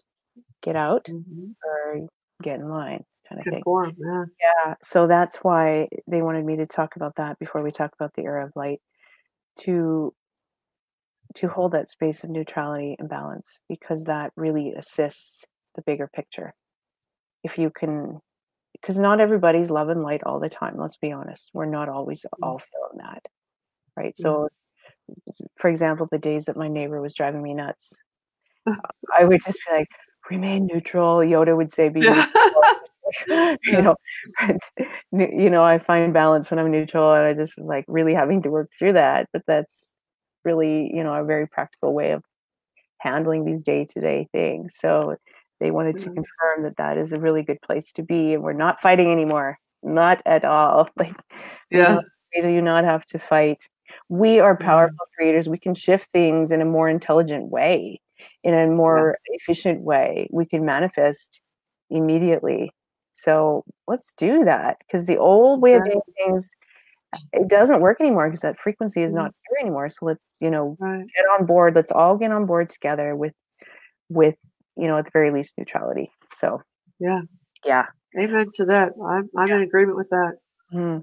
And it's easier too, right? Because you don't spend as much energy, and you're not walking around cursing, swearing at your neighbor, because then it's just going to magnify that. You're just like, okay, I don't have to love him. I'm not being asked to love him. I'm just being asked to disconnect from that, because, if the news upsets you, disconnect from it, kind of thing. The same sort of idea. Yeah. So they're saying that we have progressed to such a point, like the glass is filling up so much that now they're calling this the era of light. I know it's been called other things like the age of the Aquarius or the new age or whatever, but they showed me it's the era of light, which is so exciting. Because well, tell us. It's just doesn't that just make you feel so good when you hear that? The era of light, you imagine, let's just say, visualize like 200 years, human years from now, how different it will be. We will not have wars. We will not have genocide. We will not have injustice. There will be equality for everybody. We're not going to have to lock our cars at night. In fact, we might not even have cars. Who knows? But you know what I mean? Like, that is the era of light, and we are birthing it right now. We are, the creators of that. We are the way showers of that. It is so exciting. I hope I'm lighting people's butts on fire right now, because I know sometimes we get bored, and sometimes it gets hard, and it's hard to clear the human template, but honor yourself and your journey, because you are here for a reason, and that reason is good. And so trust it, because we will start seeing the fruits of our labors, and we will start seeing amazing, amazing things. We're going to talk about that later, hopefully. But so this got me really excited the other night when they're talking about the era of light. They were saying that this is being recorded. I know, we know about the Akashic records and so on. It's the same sort of idea, that this era of light is being meticulously recorded as training purposes for quote unquote future generations. So this is so brand new and so epic that they want to take note of everything. Like when a wave comes in, let's say 600,000 of us connect to it, and the frequency just rises higher instantly. So like, oh, that worked. Let's try that one again. That's what they were Let's showing. Give them more. Yeah, that's right. Get them more. They handled that one really well. Exactly. This era will be used as training material for future waves of souls who come to learn and grow, and also other civilizations elsewhere are also learning from us. They're learning this because this is so groundbreaking. This is the feeling I got from them. This is so groundbreaking that it is well worth being recorded and noted and graphed, because they're showing me graph again. That kind of thing. Where it was sort of a new Akashic record, the awakening of humanity, the breaking down of old paradigms, and that's the era of light they were talking about. The books and records will be written about this. I'm actually going to read this because this is important. Because what is happening now is so epic on a universal scale that it is being meticulously recorded so that other realities, other universes, other conglomerates of life can learn and observe and use this data as tools for a how-to guide how to create. And they were referring to societies. They even showed me agriculture and philosophy, and this is where I was getting really excited. While this era is happening and all this data is being collected and recorded for the other realities that are occurring concurrently, they showed me that all of this ancient myth and lore, like, okay, we know that the dragons are back, for example, the fairies, all of that stuff that used to be part of normal everyday life, that's why this can all come back again, because we're recreating that. Um, yeah, I think I wrote this down somewhere, but they even showed me at one point like new species of plants being created and Mm. animals and things. I got so excited because I'm like, that's cool. Is that part of Yeah. the Earth? Like, are we gonna have dinosaurs walking around again? You know? Right. Wow. Yeah, Right. but that's Yeah. the scale of what's happening, and this era of light that we're moving into, and it's unlimited. This is Mm. how it's meant to be. It's how it has been as time goes. There's been other times of, dinosaurs did walk the planet, for example, and Yeah. dragons and Mm. fairies and elves and Mm. woodland creatures were among us again. We're doing that again because we have Mm. raised the vibration so high. So I get really fired up about this because I love Yeah. all things dragon and fairy and elemental and all that. Like, yes, yes, this is so good. Oh, all the magic. Yes. Yes, all the magic. Uh, So they shifted from writing, manuals and recreating. It's kind of like a cosmic reset kind of wow. thing. It wasn't experimental. It was just like, it's happening. Let's reset it and let's make it as beautiful as it's, always could have been, kind of thing. Yeah. So, Mm. um, all that fantasy that we were told, like now we believe that, but maybe if there's somebody that's watching this that still thinks that dragons are lore, just old folklore or Mm. whatever, it's not. There's a reason why that was kept enough around as stories, because there's truth to that. And so they Mm. want everybody to know, they were confirming that this is true. The dragons are back. The fairies are here. The trees are beings that can communicate with us. There's so much scientific evidence Mm. about that, by the way, about trees and how conscious they are and how they care Mm. for each other. So that Mm. there's the rebirth of that happening simultaneously with all this galactic stuff that's happening, which is why I get so excited. But they were saying it. I'm going to read this actually too. This was what I channeled. They showed me that all of this ancient myth and lore that we were told is fantasy is being brought back to be fully anchored into our reality here as humanity. And Yes. then they were referring to the fairies and the dragons, the woodland creatures, the sky creatures, the sea creatures, you name it. Oh. And then they said it's all the energy of Atlantis and Lemuria too. I'm like, what? Oh. Okay, so show me more. Yes. So, like I said, it's sort of a recreation of what was been, only it's better. Yeah. This is a really um, uh, blunt way of saying it, but it's. Oh, I completely lost it. Okay, that's fine. We'll let it go. So, I don't have many awarenesses or remembrances of Atlantis and Lemuria, but I know that they were real as well, just as real as the dragons and the fairies and all the stuff that we're talking about. Mm. But the Galactics Yeah. brought this in for a reason, and the energy of it was so strong, and I saw it quite clearly. It's a redo, like a reset. Let's do this again because Atlantis fell, for example. So we're going to recreate that. We have an opportunity to recreate that if we wish. Not everybody's necessarily going to be involved with that, but that again is one of the possibilities that have opened up, which is super exciting. Yeah. Highly advanced civilizations that work together and that do create new species of plants and that, do have these crystal, clean energy, crystal powered energy. None Yeah. of this oil and gas stuff.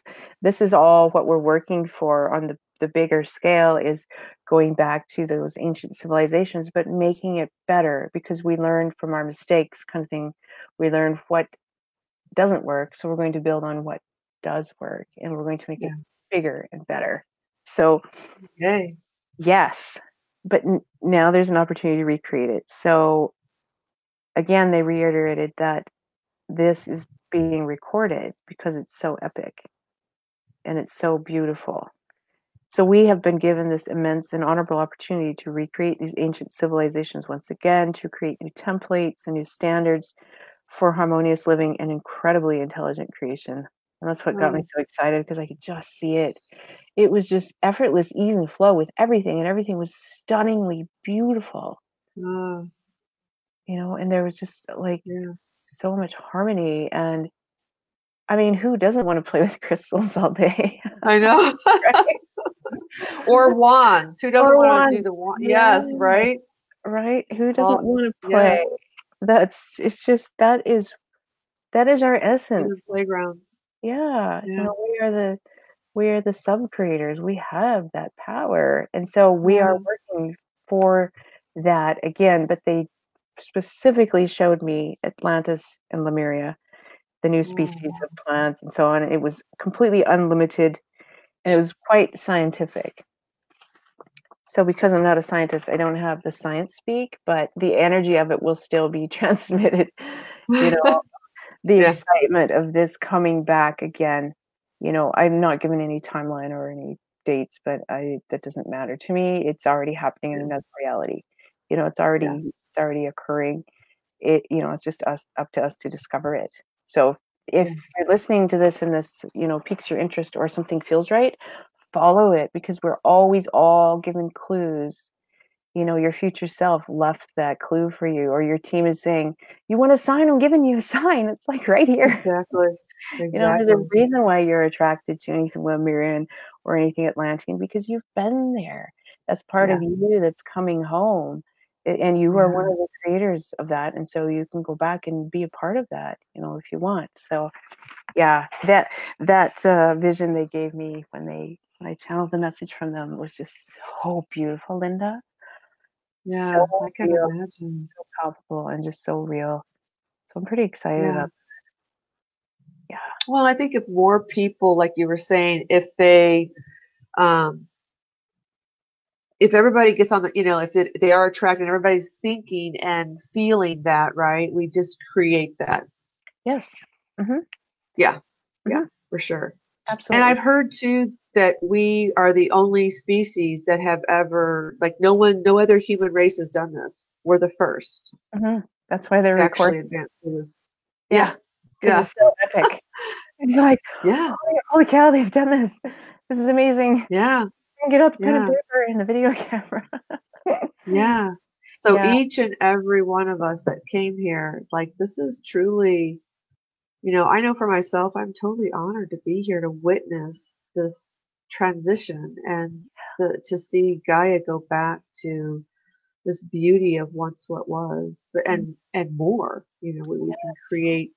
Yeah, Yeah, absolutely. Because yeah, going back again to what they said, there was a possibility of extinction of life on mm, this planet because we were so rude to her and not yeah, respectful and just pillaging her beauty and her wonder and the gold, and all the minerals and yeah, everything. And so we were on a terrible trajectory. Thank goodness it got adjusted because Gaia is yeah, so beautiful. yeah, Yeah, and it yeah, is a prime vacation destination, honestly. Like it is just phenomenal. And you're right, Linda, I'm with you 100%. So honored to be here because yeah, yeah, yeah, yeah, it's sometimes hard to be human, but it's so good to get these reminders of the bigger picture, and the mm, reason why all of this is happening, and that yes, there is a great cosmic plan. We are not accidents, not at mhm, all. And that's a lot why the Galactics are here to help those who are newly awakened to know how amazing and powerful we are, and that it isn't just a big bang, we're not yeah, a yeah, happenstance. yeah. Just happened to be there. Yeah, Yeah, yeah. I do have a couple questions. sure. One on the solar flares.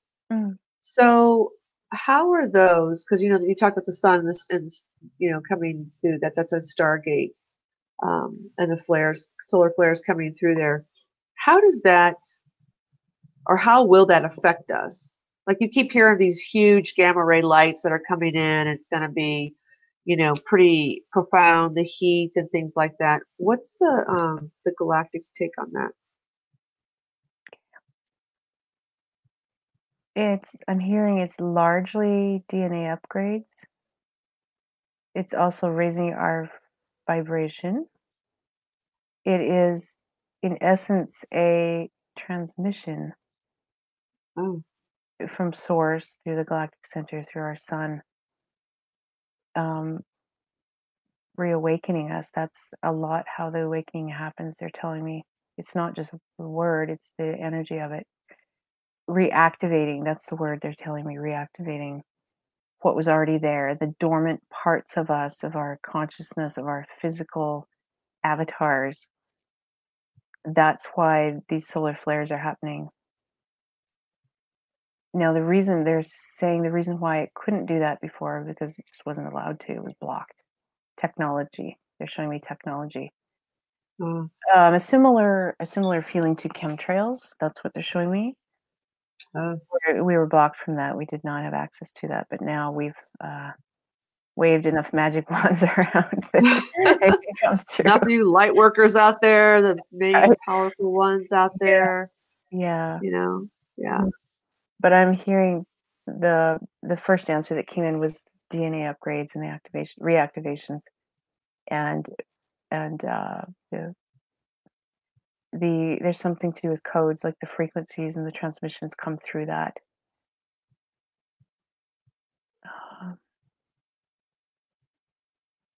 Hmm.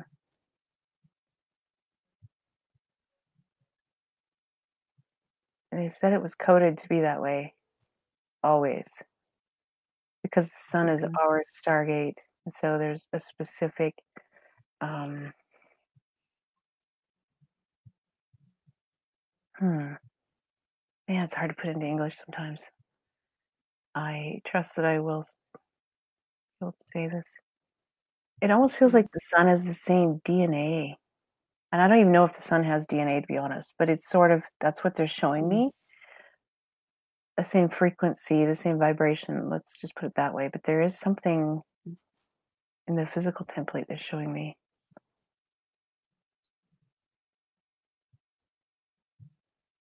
Anyway, it's super powerful. I know, I've seen a lot of souls come through the sun, the Stargate, when Wow. they're being born. Really? Yeah.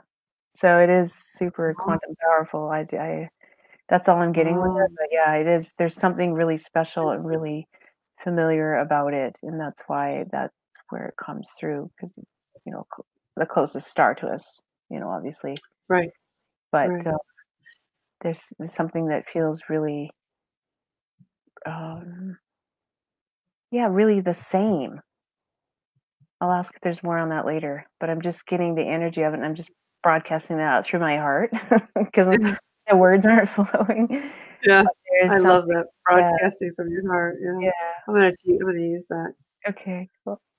Um, is there something that we would have to prepare for because of the intensity of these energies? I know they've been, the energies have been coming in, not so well strong, but at little incrementally. Mhm. But is there any way, or will we have to prepare for these, for any heavy duty energies that are coming in or light that's coming in? The first thing I hear loud and clear is keep your bodies clean.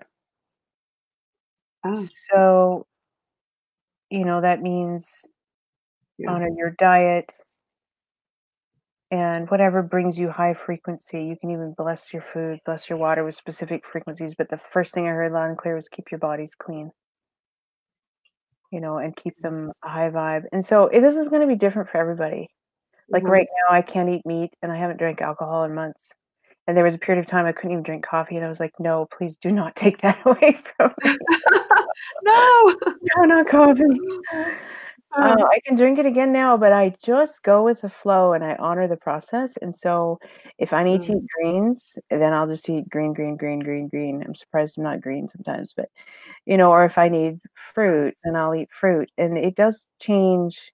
It does change quite frequently, but that's part of keeping your bodies clean, is being in tune with your body. And if you're not, practice it, because your body is your intelligence. It's an Yeah. amazing, amazing, complex gift that we came here with. And so if we keep our bodies clean, then we can assimilate the waves more efficiently.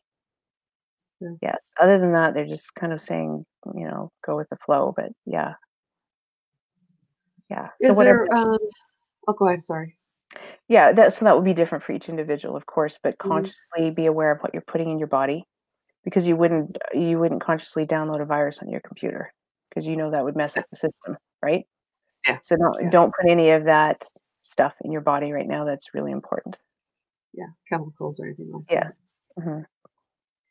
What about like if Rick had mentioned on one of our shows being prepared like with cash or food in case for a week or so. Do we need Hmm. to be prepared in that way? They did mention something. Let me look it up here. They did say on my channeling last night. I will quickly look it up. They were hinting about it. And I will read it verbatim as soon as I Okay. find it here. I did hear from the Palladians about the Day of Light, and then I said, What? Give me more. But there was no Yeah. more. There was no more. So, but Give me last more, no more. yeah, I'm like, oh shoot, I want to know more. But last night I connected to the Galactic Center, the Galactic Confederation of Light, and so I will go to um, the text of that. I can get my fingers to cooperate.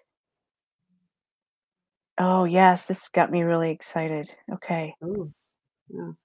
because I was like, ooh, that felt good. That's what we need here. All Oh, right, here right. it is. Oh, All right, um, so hey, hon. Hey, everybody that's just joining and tuning in or that you've been there. Hello. is Hung heckling me yet? No, she said hello, Kalia and Linda. Oh, I'm just waiting for her to heckle me. She's so good at that. Oh, Okay, yeah. so I will read this transmission from last night.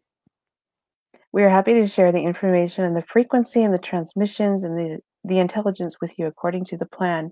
And know that if your questions are not answered, they will be in due time. But this is a lot what they were saying tonight, actually. But we want to be diligent stewards of the plan, and so certain things cannot be revealed at certain times because that could change the outcome. And we have the highest good of all constantly in our awareness, in our proceedings, and in our assistance, and we want you to know that. So be patient and honor the answers that come to you and honor the times that they don't, and know that you will receive exactly what you need at the right time. So here we go. This is answering the question. Yeah. Now, when you hear messages of preparation for certain events and certain dates, know that there is truth in this. And that's all they gave me. And I'm like, I would like a little more juicy details. But they did say Exactly.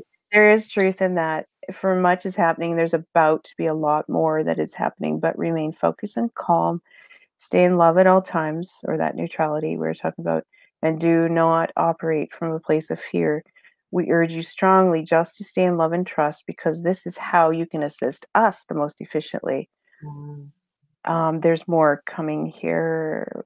I will skip those two. There is much blessing and abundance about to be unlocked and distributed amongst humanity. And I was like, yes. Oh, that's a video. You did a small little video, didn't you? Did you Uh, do a live? Did you do a live? Not a live, but a drive, like a little a clip? yes, yeah. I'm including the voice recording of my channel transmission. Yes. Yeah, yeah, Yes, I heard that. I thought that's got to be Kalia. When they said that, I was like, yes, yes, yeah. So was I. blessing. Yeah, And so yeah. I was like, okay, I'm pretty sure they were referring to the reset of the financial system and the RV, all the stuff that dear brother Rick Jewers has been talking about, because this Yeah. came in loud and clear. It was just, but it wasn't specific, but they're just asking us to hold on a little bit longer. Anyway, that hopefully that answers your question, because they say we want you to know that we are in great joy to be the conduits and the assistants of this incredible cosmic source miracle.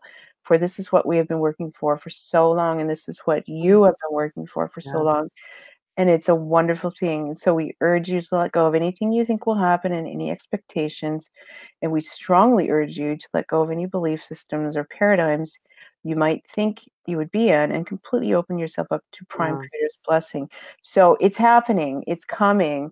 They just want us to let go of money fears, basically. I just did that Yeah. this week. I said, you know what? This is stupidity. I am Yeah. so, these are my literal words. I am so done with being poor. And I was actually blocking myself. I feel Yeah. like I should talk about this. I was blocking myself because I felt that it would be a shame if a light worker were to be rich, because then I would be targeted, or maybe I would be called a sham, or why is she rich when everybody else isn't? It was so hardcore, Linda, but I had to let it go Um, because I was feeling yeah. into how would it feel if I were actually rich? And the first thing that came in was shame. And I was, well, isn't that interesting? Therein lies Yeah. my block. I don't want to Mm, feel shame. If I were rich, I would spread it around. But this is the whole, by me removing my own personal block, that's why they're urging us to not be in fear. And I was in fear because it was like fear of others, basically, not fear of, yeah. living on the streets in a cardboard box, really. But Yeah. by me removing that, I'm opening myself up to that equality and that abundance that they were talking about that's about to be unlocked and redistributed. Yes. Yeah. So yeah, Yes. yeah, that's as specific though, to go back to your initial question. Yeah. That's specific, the information I got. So personally, then I'm not channeling. I do feel like it's gonna happen pretty damn soon. Yeah. Yeah. Yeah. Well, and it does make sense where that you talk about how they said how we can help them is to stay in that love and that space of Mm-hmm. trust. Mm-hmm.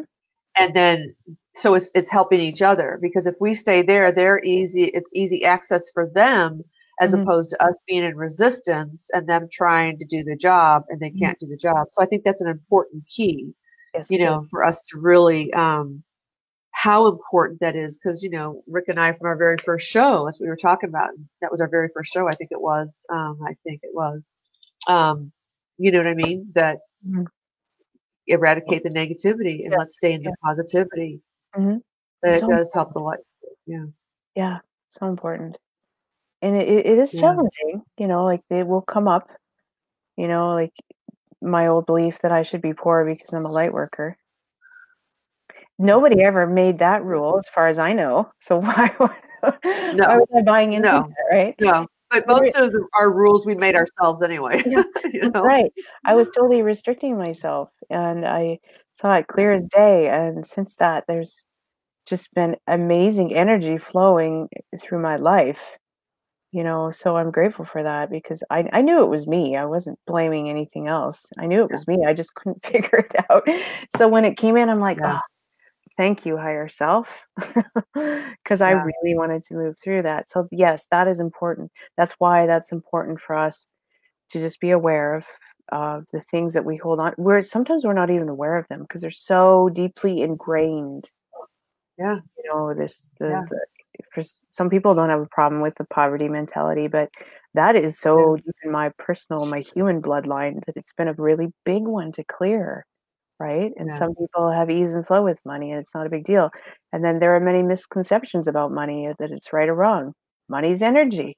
That's all it is. Yeah.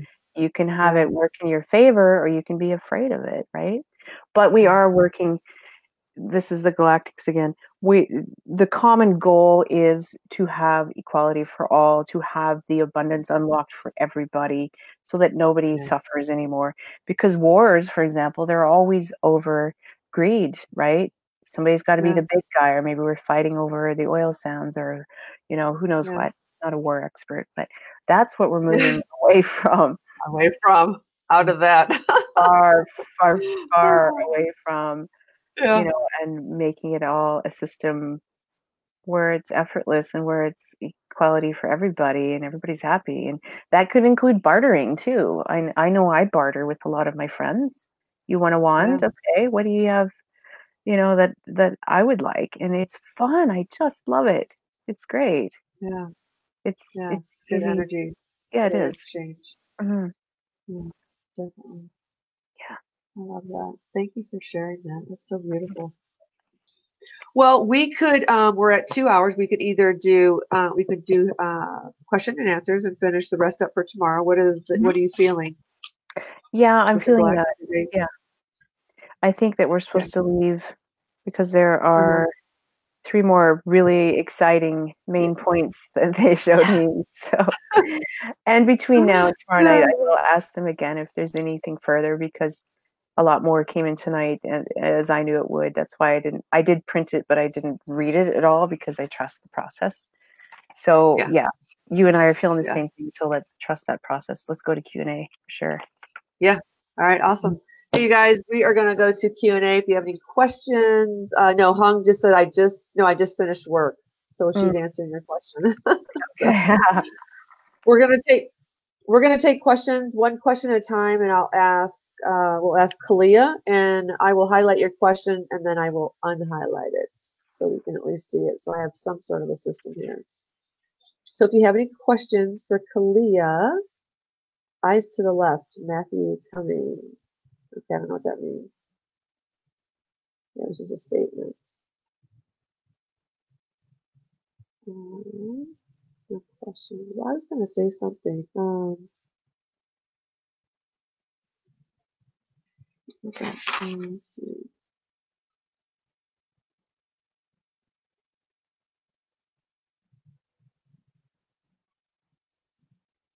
No, I have it down.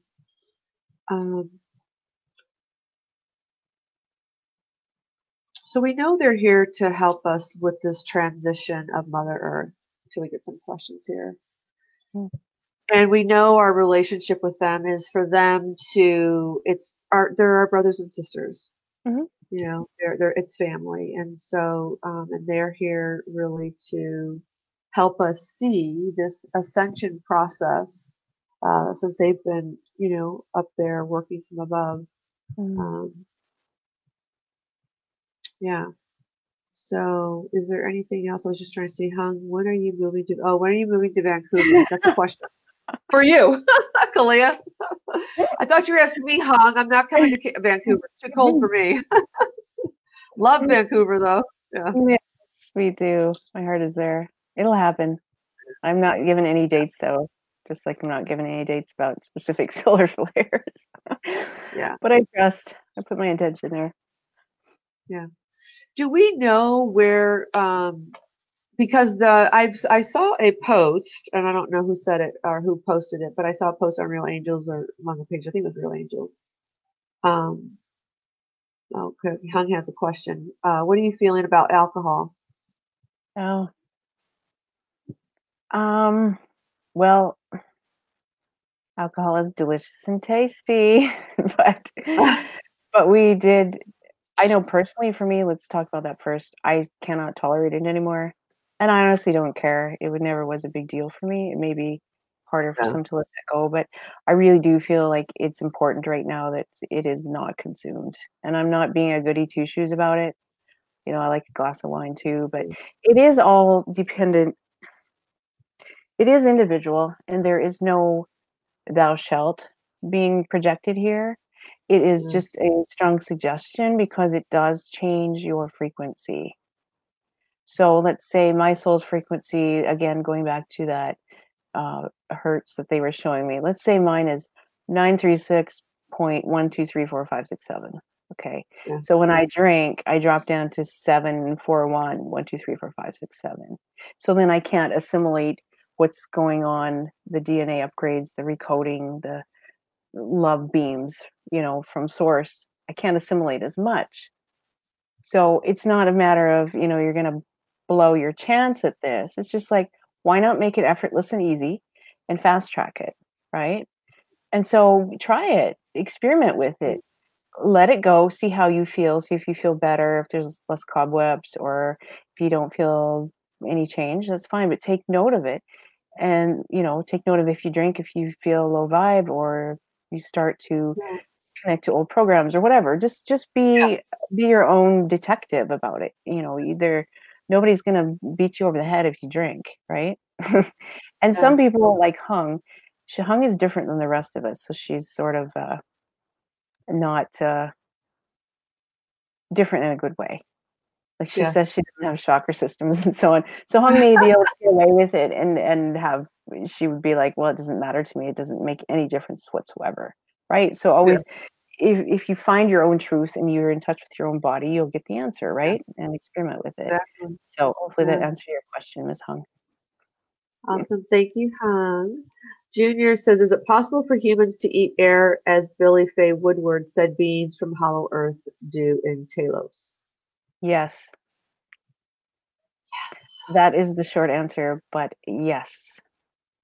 And really, our galactic friends do not consume, they have shown me they have given me a blue liquid when I needed something adjusted in my body. So I projected myself astrally I have an Arcturian doctor actually I work closely with. And there Oh, was times where he gave me a blue liquid to drink. So who knows what it's made of. I do not know what it's constructed of, but I know it felt really good in my physical body when my astral self consumed it. But yes, Junior, we can absolutely be breatharians.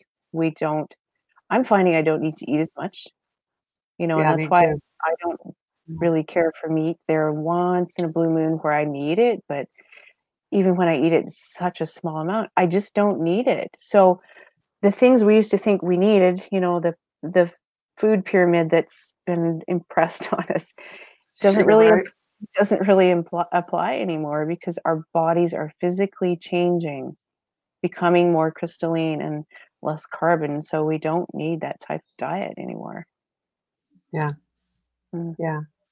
And I know that we'll be pretty much guided, like if it makes us sick or anything like that, we'll kind of pretty much know is what we've been yeah. told too. Mm. Matthew said, did the Galactic make you diet? Can you repeat that? Does the Did the galactic? Galactics make you diet? Go on a diet? No, they don't make me do anything. I Gotcha. I uh, I ca it's all according to my free will. They may give me suggestions, but they do not Yeah, make anybody do anything. And if you think a galactic is making you do something, you tell them to get out because it's probably not a galactic. yeah, Because the yeah, ones that are here, all of the ones that are here, are completely benevolent, completely loving yeah, and kind. But no, yeah, Matthew, they did not make me do anything. I get to choose. yeah, exactly. Yeah. Yay. I know, I think Hung was saying, no, that Dorothea was saying that Rick had put out an article about not drinking alcohol. So that's kind of what it brought up. She brought that Mm. one up. You're welcome, Judith. She said, thank you for bringing such wonderful guests to us. Yeah, Kalia's awesome. Pretty amazing. Let's see. I found myself not eating hardly at all, really. Like, Mm. I'm not consuming a lot of foods. Mhm.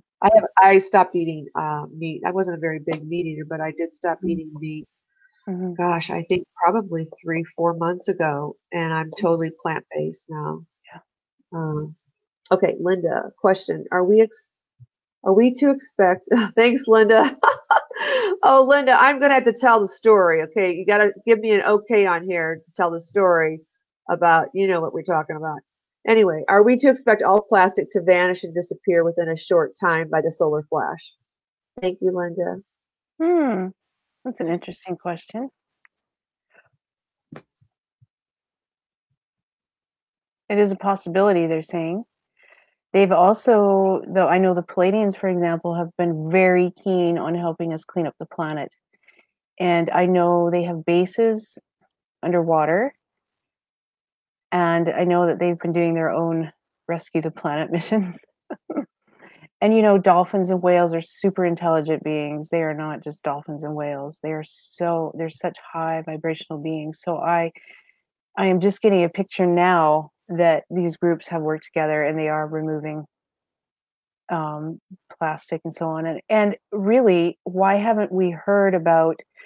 Remember the tsunami in Japan, for example, and the radioactive waste was released. Why don't Yeah, we hear about that? Why aren't we all dead by now? Because somebody intervened, right? Our galactic family that have done things that we aren't even aware of. So to answer her question, they said it's a possibility. it's what a It's good. a possibility for the plastic to just obliterate when the solar flares come. So if we have food that's in our refrigerator or in our cabinetry, that's in plastic, Mhm. and that dissipates. That just kind of like you got a Oh, mess. That's what Linda and I were talking about the last few days. Or, yeah. mhm. So Well, I'm sure there won't be like massive goopy messes in our fridge. If there is, we can laugh about it, but yeah, we can create anything. So let's do this. If there's maybe some of you that experience that, maybe not everybody will, but say that came into your awareness for a reason and you want to play with it, then say, okay, so if this happens and all the plastic in my fridge disappears and my raspberries are on top of my yogurt, yeah, you know, yeah, then ask for a something to replace it, because this is what we do when we take out the dark energy. We send it to source to be recreated, because everything's yes, energy and we might as well recycle it and bring it back in. We don't want to waste it, kind of thing. So you could ask that if the plastic is disintegrated, that it be turned into a crystalline glass substance so that your fridge isn't yes. messed up, right? Why Love not, that. right? Hmm. Hey, we're creators, so let's do that. Yeah. Hmm. Thank you. Thank you, Linda, for that question. Ramana, I'm getting images on a wall, light codes. Can you tell me where and whom are sending them? Thank you, Ramana. It would help if I could see a photo of her, but I can see now. I'm tuned into you. I can see the images. I can see the wall. I'm just asking to identify the codes.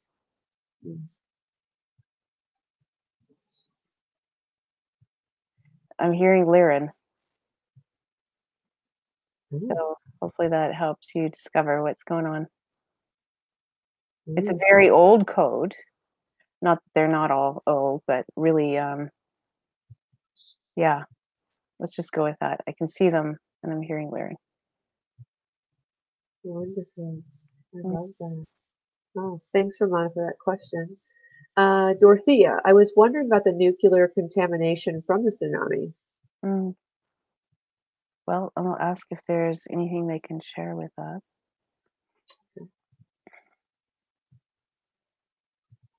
As I'm looking, I can see better with my eyes shut, if you know what I mean. Yeah. Yes, me too. Yeah, I'm a visual, so I Yeah. totally get you. I close my eyes too. Yeah. Glad I'm the only one. I'm seeing almost like energetic fishnets, and I saw it coming over to the West Coast, but I saw it being contained. And so Mhm. these nets, crystal nets, if you will, were pulling it back almost. Okay, this is what they're showing me. Um, you know how we talked about timelines being removed entirely? They're making it so it Oh, doesn't yeah. even happen.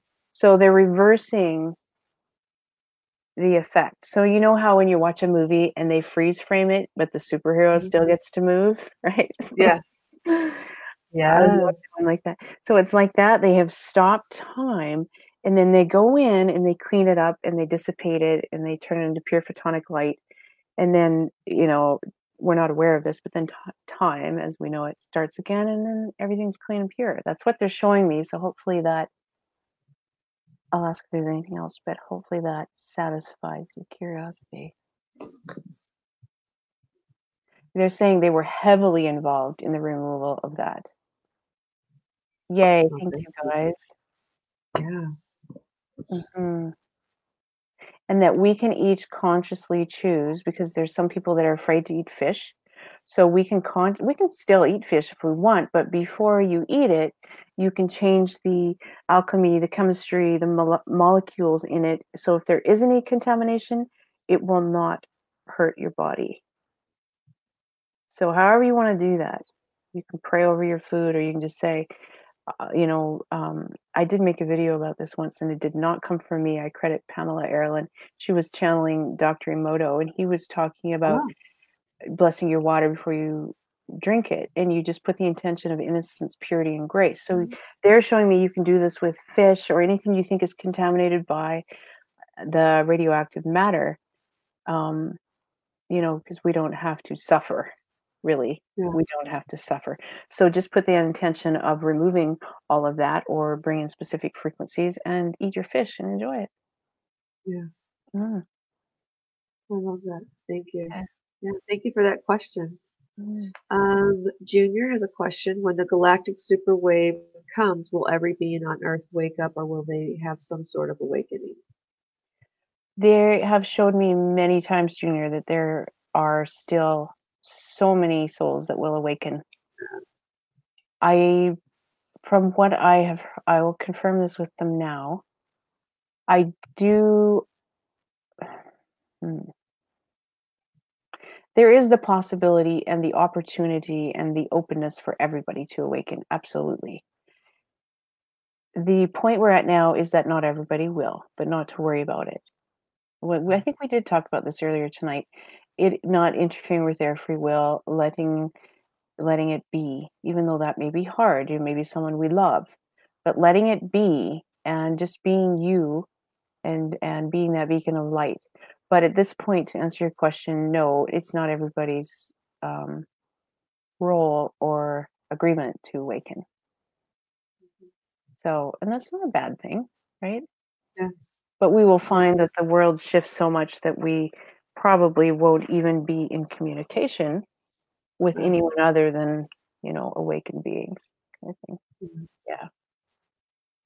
And it would seem like that you would just want to, and I don't, maybe this is selfish, but really focus more on yourself and staying in that positive vibration. Because the Mm, more that you stay positive, I feel that everyone else will be like, gosh, she's so positive, or he's so positive. Like mhm. their life is going so well. What are you doing?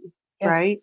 And then you absolutely. can plant the seed and then allow them to take Mhm, whatever path mhm, they wish to go. mhm. Yeah. Yes. And by you holding that frequency and Yeah. by us having this conversation, removing the misguided information, the distortion, same thing with what you just said, Linda, Yeah. you are creating a lighter space, really, so to speak, for that person to awaken because, Yeah. they are with a high, powerful being of light. And, of course, they're going to say, what have you got? I want that, Yeah. Exactly. Yeah. Yeah. Yeah. But there is the opportunity for everyone to awaken, to answer Yes. Junior's question. Absolutely. Yeah. Not everybody will choose to, or maybe some will, 20 years down the road, who knows? But the opportunity is presented and is open to everybody. It is not an exclusive club. Yeah. Mhm. Awesome. Thank you, Junior. Thank you, Kalia. And you did mention something earlier about the timelines will disappear. We will not have any more timelines. Is that what you Um, meant? no, that's not what I meant. There, there's so many that have disappeared already. Like Armageddon, kind of thing. Yes. Yes. Complete Okay. destruction and implosion Yeah. and extinction of humanity and all that. Those are no longer around. Yeah. There are a few. Hmm, what am I to say about this? There are a few secondary and tertiary timelines that are still around, but those are, I'm just seeing them. Um, you know how when you light a firecracker or a firework and the fire just goes along the string and just goes. Yeah. I'm seeing Yeah. them just disappear like right? Yeah. They're just going to dissipate. Anything that's not the highest good, the most blissful, glorious existence. There are a few secondary and tertiary ones, but they're still part of the plan. So not to freak out about it or not to try to go in there and do stuff you're not supposed to do. Just let Yeah. it be. Right? There's still components that are being worked on specifically that have all of those timelines. But when everybody, the collective, all of us that are meeting here together, all of the global community that we have, when we all lock into that frequency, we all raise our vibration higher. It just automatically helps assist all of that to just dissipate, right? Yeah. It's the frequency, the just being Yeah. here is enough now at this point, right? Yeah. So yes. Yeah. The third is abolished. Mm-hmm. Yeah.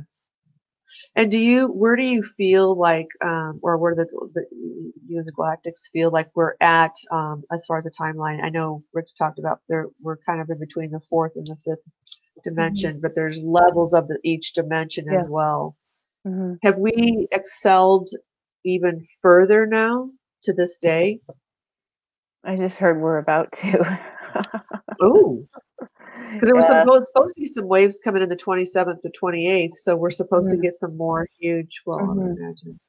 Yeah, we're actually on the cusp of that powerful equinox gateway. I can feel it. Oh, Like today, that was part of what was happening with me because I usually feel it a bit ahead of the collective. And today, yeah, even yesterday, I was feeling it. Um,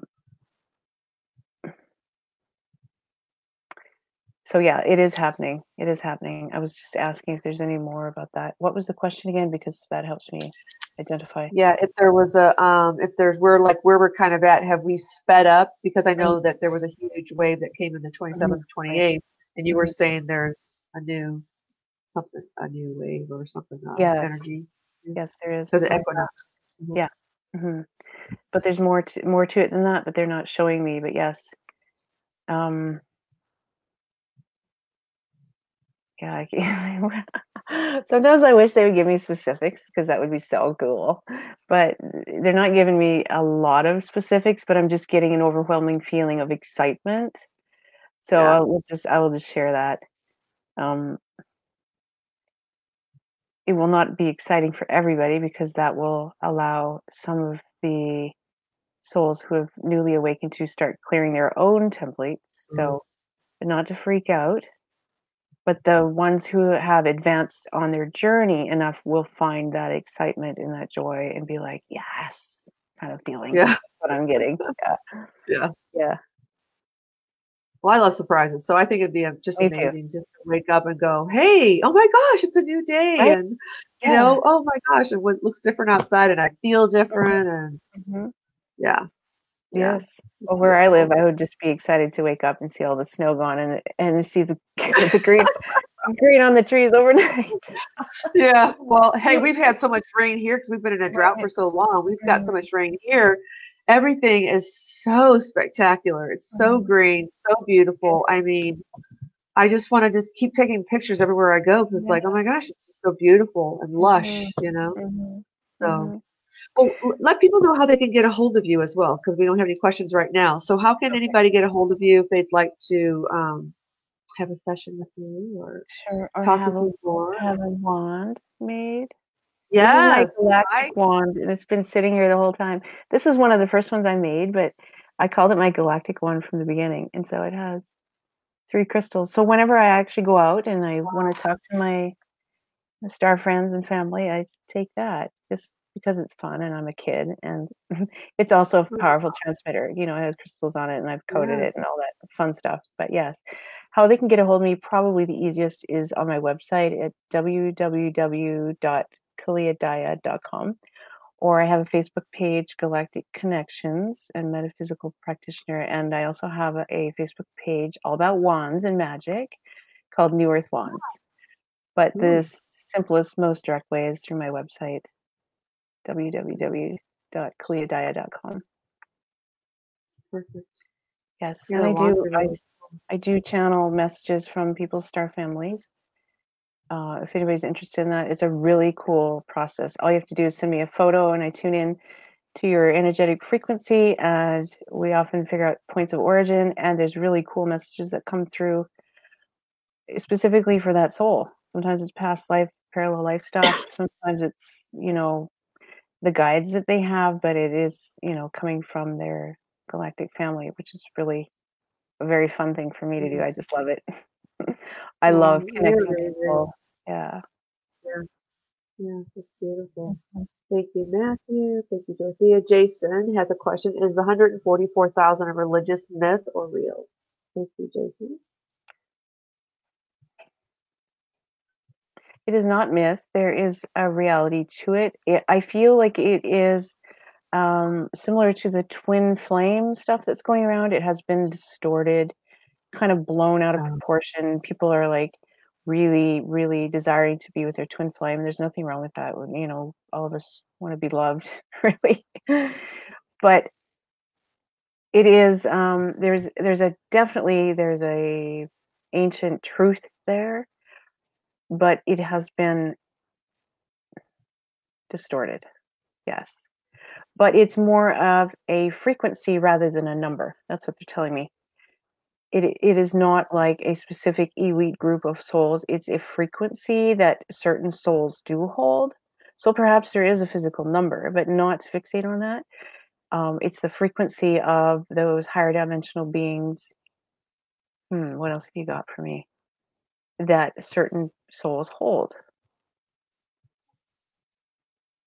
But they're showing me also that it has expanded beyond that number, although that is a sacred number. And if you see that number, you're probably part of that soul stream. But but definitely not walking around saying that you're that special, because you're not. That was kind of funny. All right, then we've just been put in our place. But yeah, it's more of a soul stream frequency sort of thing. Part of a I don't know if it was actually part of a prophecy, but I just heard that word. But it was more of a catalyst to the awakening. So maybe it was, okay, there's this. Maybe it was, initially 144 souls that came here and agreed to wake up without a lot of karmic density. It could be that. I am not confirming that, but it's more of a frequency and an essence that certain people carry, but it has expanded past. Oh, we're going to talk about this tomorrow night too. Okay. It has expanded past its initial conception, whatever that means. That's what they're telling me. So pay attention to it if you're seeing those numbers. That's good. It's there in your awareness for a reason, but do not obsess about it. Just like people need to stop obsessing about twin flames, because you are your own best twin. And until you come home to all of you and clear all of you and love all of you, ain't gonna happen, baby. Anyway, we'll stop. We'll leave it at that. Oh. I love that. Thank you. Thank you, Jason. Thank you, Kalia.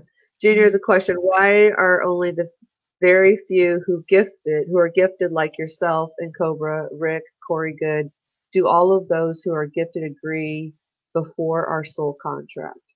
Before on our soul contract. What I think he means is, did we agree to come here with our gifts activated? Well, with being so gifted, like, what you're doing and what Rick is doing and Corey, you guys are playing major roles. Yes. Yeah. Yes, I believe we did. And in fact, I was talking to a dear brother and about this very recently, about the different components of soul tribes. So this has come in again this week. So this is important. I'm so glad you brought this up, Junior.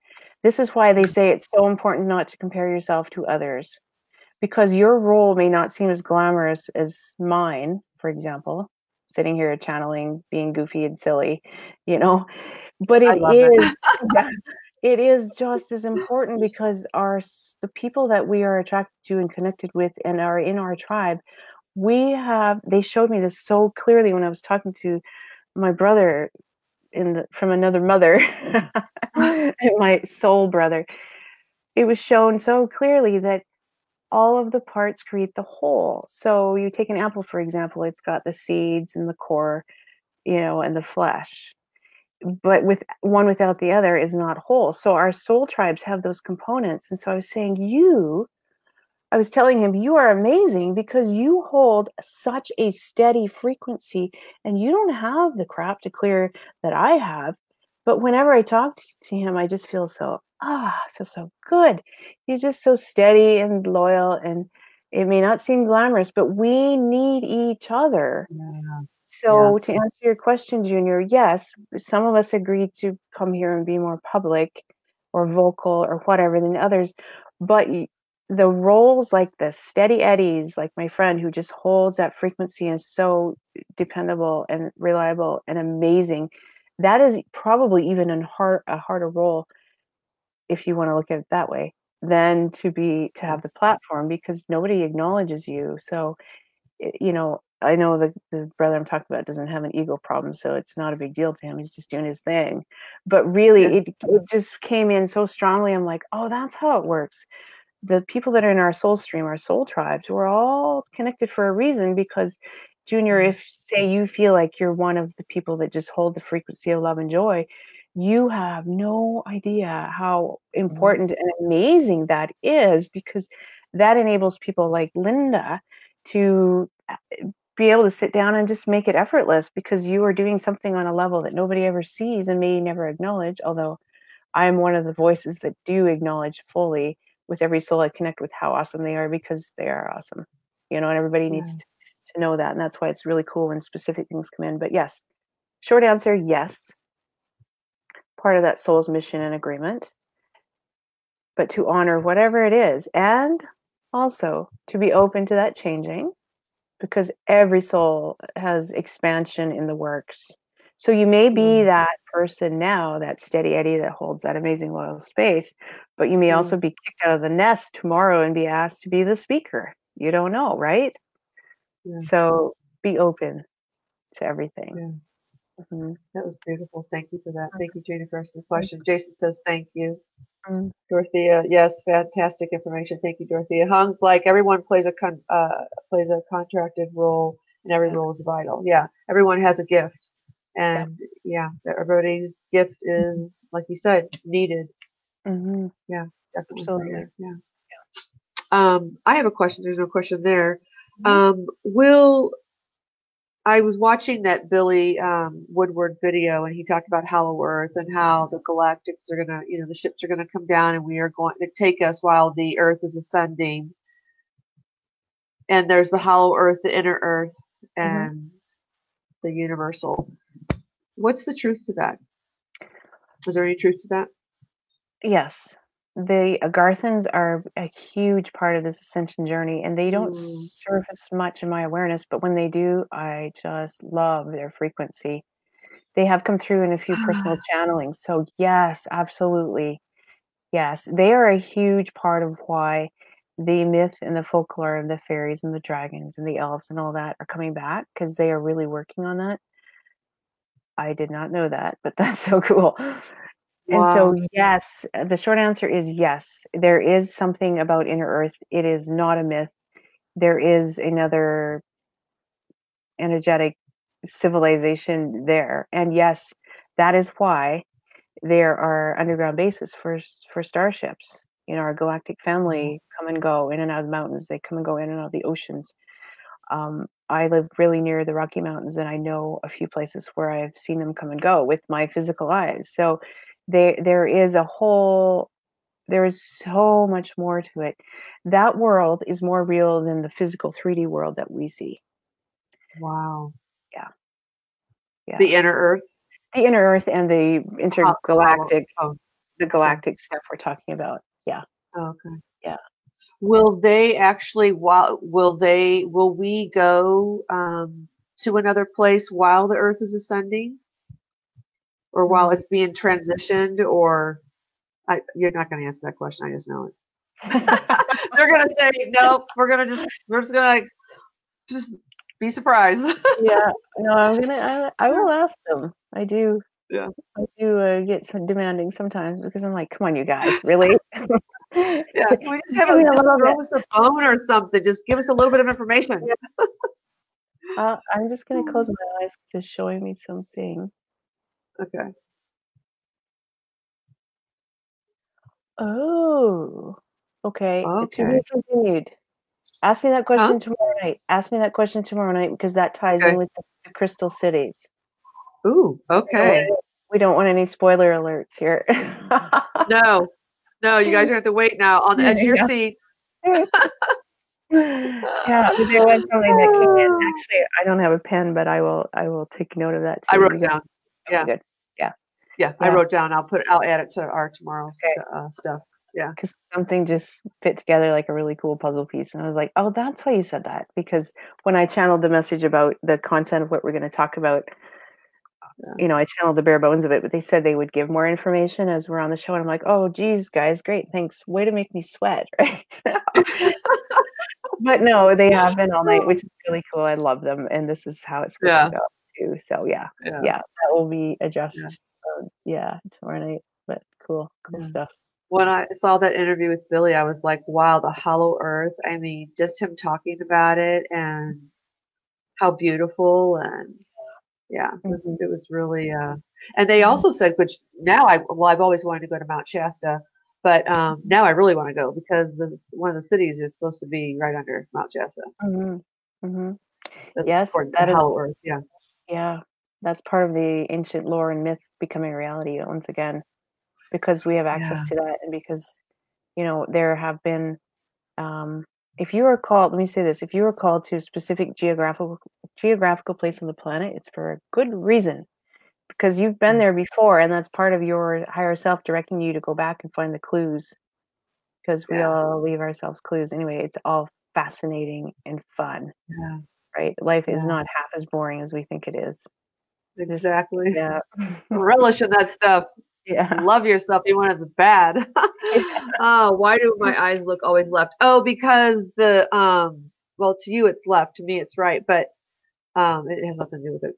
What we were just talking about Clea, but it's because the chat box is on the Mhm. right, on Yeah. the left side for you Yeah. guys, and so I try not to be distracted by it, but sometimes I look over because I don't know, it's just out of Mhm. habit. So that's what I do. Mhm. But yeah, so anybody have any other questions? Thank you all for those.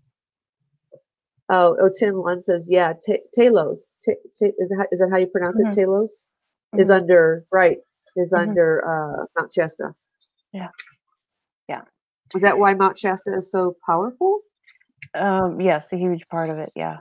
Yeah. Okay. This is the same sort of frequency they were telling us about Atlantis and Lemuria before. That Yeah. is also a power center, civilization and stuff, and it's gonna emerge.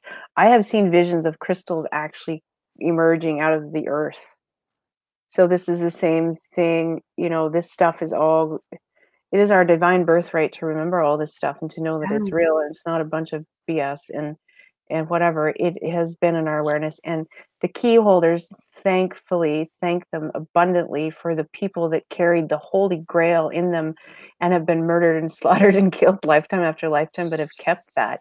Thank you. I Yeah. mean, we all have some of that, but there Yeah. have been a few key holders that have kept this information secure, so that we can all have access to it. So I'm abundantly grateful to those souls who have done this so that we can remember and we can all party on together. Really. Yes. Yes. Right. Well, Mhm. I'll have to tell you that story. Well, I'm not going to tell you now, but I'll story about the crystals of the cities Mhm. because that's fun. I put the crystals appearing. So Mhm. very interesting. Yeah. Okay, we have no other questions here. If you guys have any last questions, we can get to Kalia. Shanice Bowman. I don't know who that is. Do you know who that is? No.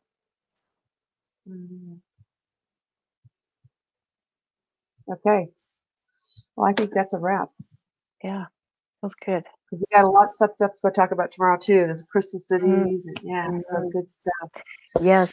Yes, for sure. Kalia, Oh, just dropped my there water. goes your wands. Oh, your water? My water just fell. Yes, I just was Oh, I thought grabbing maybe my. all your wands. No, yeah, the crystal cities, and they want to talk about the new, what would be in place of what we know as government. Oh yeah, the Because government. Well, that's governance. government's a dirty word, right? Yes, So they're talking yes. about, they want to talk about what that is going to be replaced with, and it's really cool. This, I can give a spoiler alert, it's called a monocracy. Not a Ooh. democracy, but a monocracy, MONO, like one, a oneness, where there's still order and there's still administration, but nobody's better than anybody else and nobody's got agendas, and we're all happy, happy, joy, joy, really. Yes, Yeah, so they want to talk that about sounds that. awesome. Mhm. And then specific orders being brought back, which is really cool. Yes. New ancient orders, right? Yes, and whatever else Okay. comes in, I will ask them also, um, if there's any new juicy tidbits that they want us to talk about last minute too. Okay. Yeah, Mhm. and I was just going to ask you, is there anything that you want to leave the viewers with that they want to say or you want to say?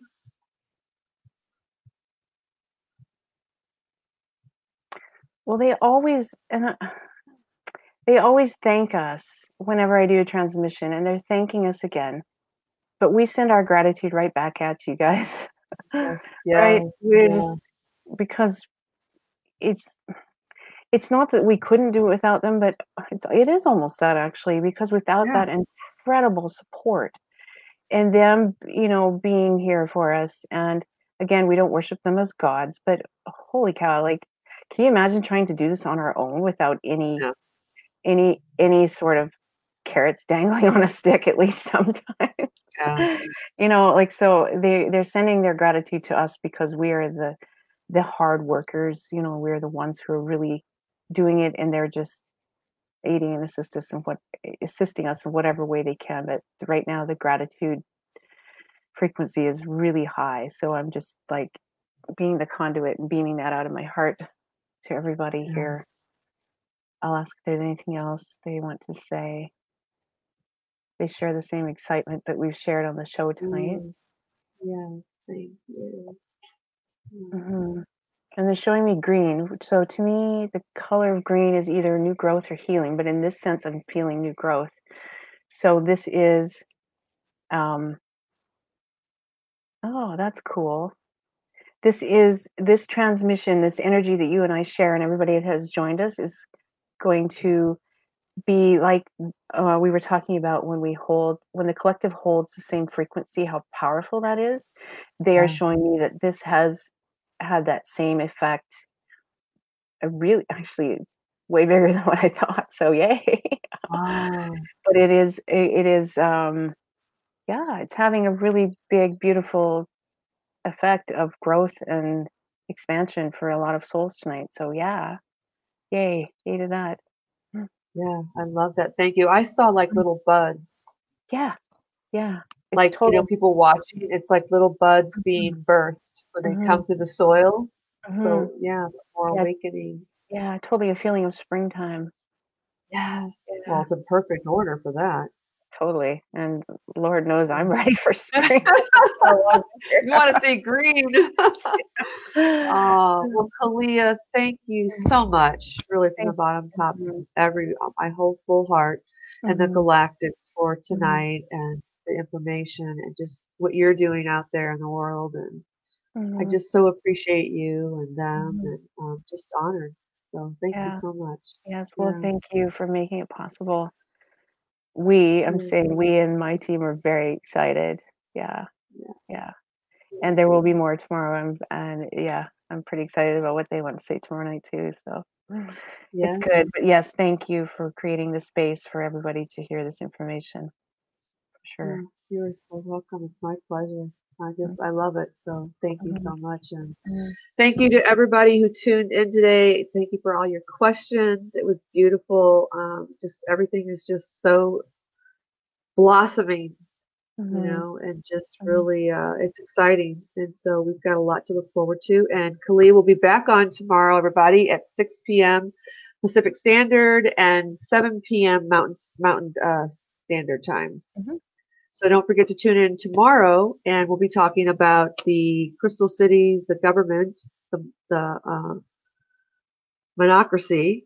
I was trying to Yes. figure out how to say that word, and the new ancient orders returning, and whatever else the Galactics want to Mhm, share with us. So we'll be talking about mhm. that tomorrow. So stay tuned, and thank you again, everybody. And Kalia, thank you so much. So Much much love love. to you. Yes, you Yeah, too, sister. It was so awesome. great. Such an Yeah. easy, effortless flow of energy tonight. Yeah. Fun, Mhm, and just mhm, it was so, the beauty of this was just, I that's what I really feel, is this was just such mhm. a beautiful, it had a lot of beauty in it. Yeah, it sure did. Yeah, Yeah, yeah. yeah. So Grateful thank you for that. for that. Yeah, Yeah. cool. All right. Much love to you. Much You love to too. everybody else. Much And love we to will see all. you guys all tomorrow. All right. Thank you. Bye.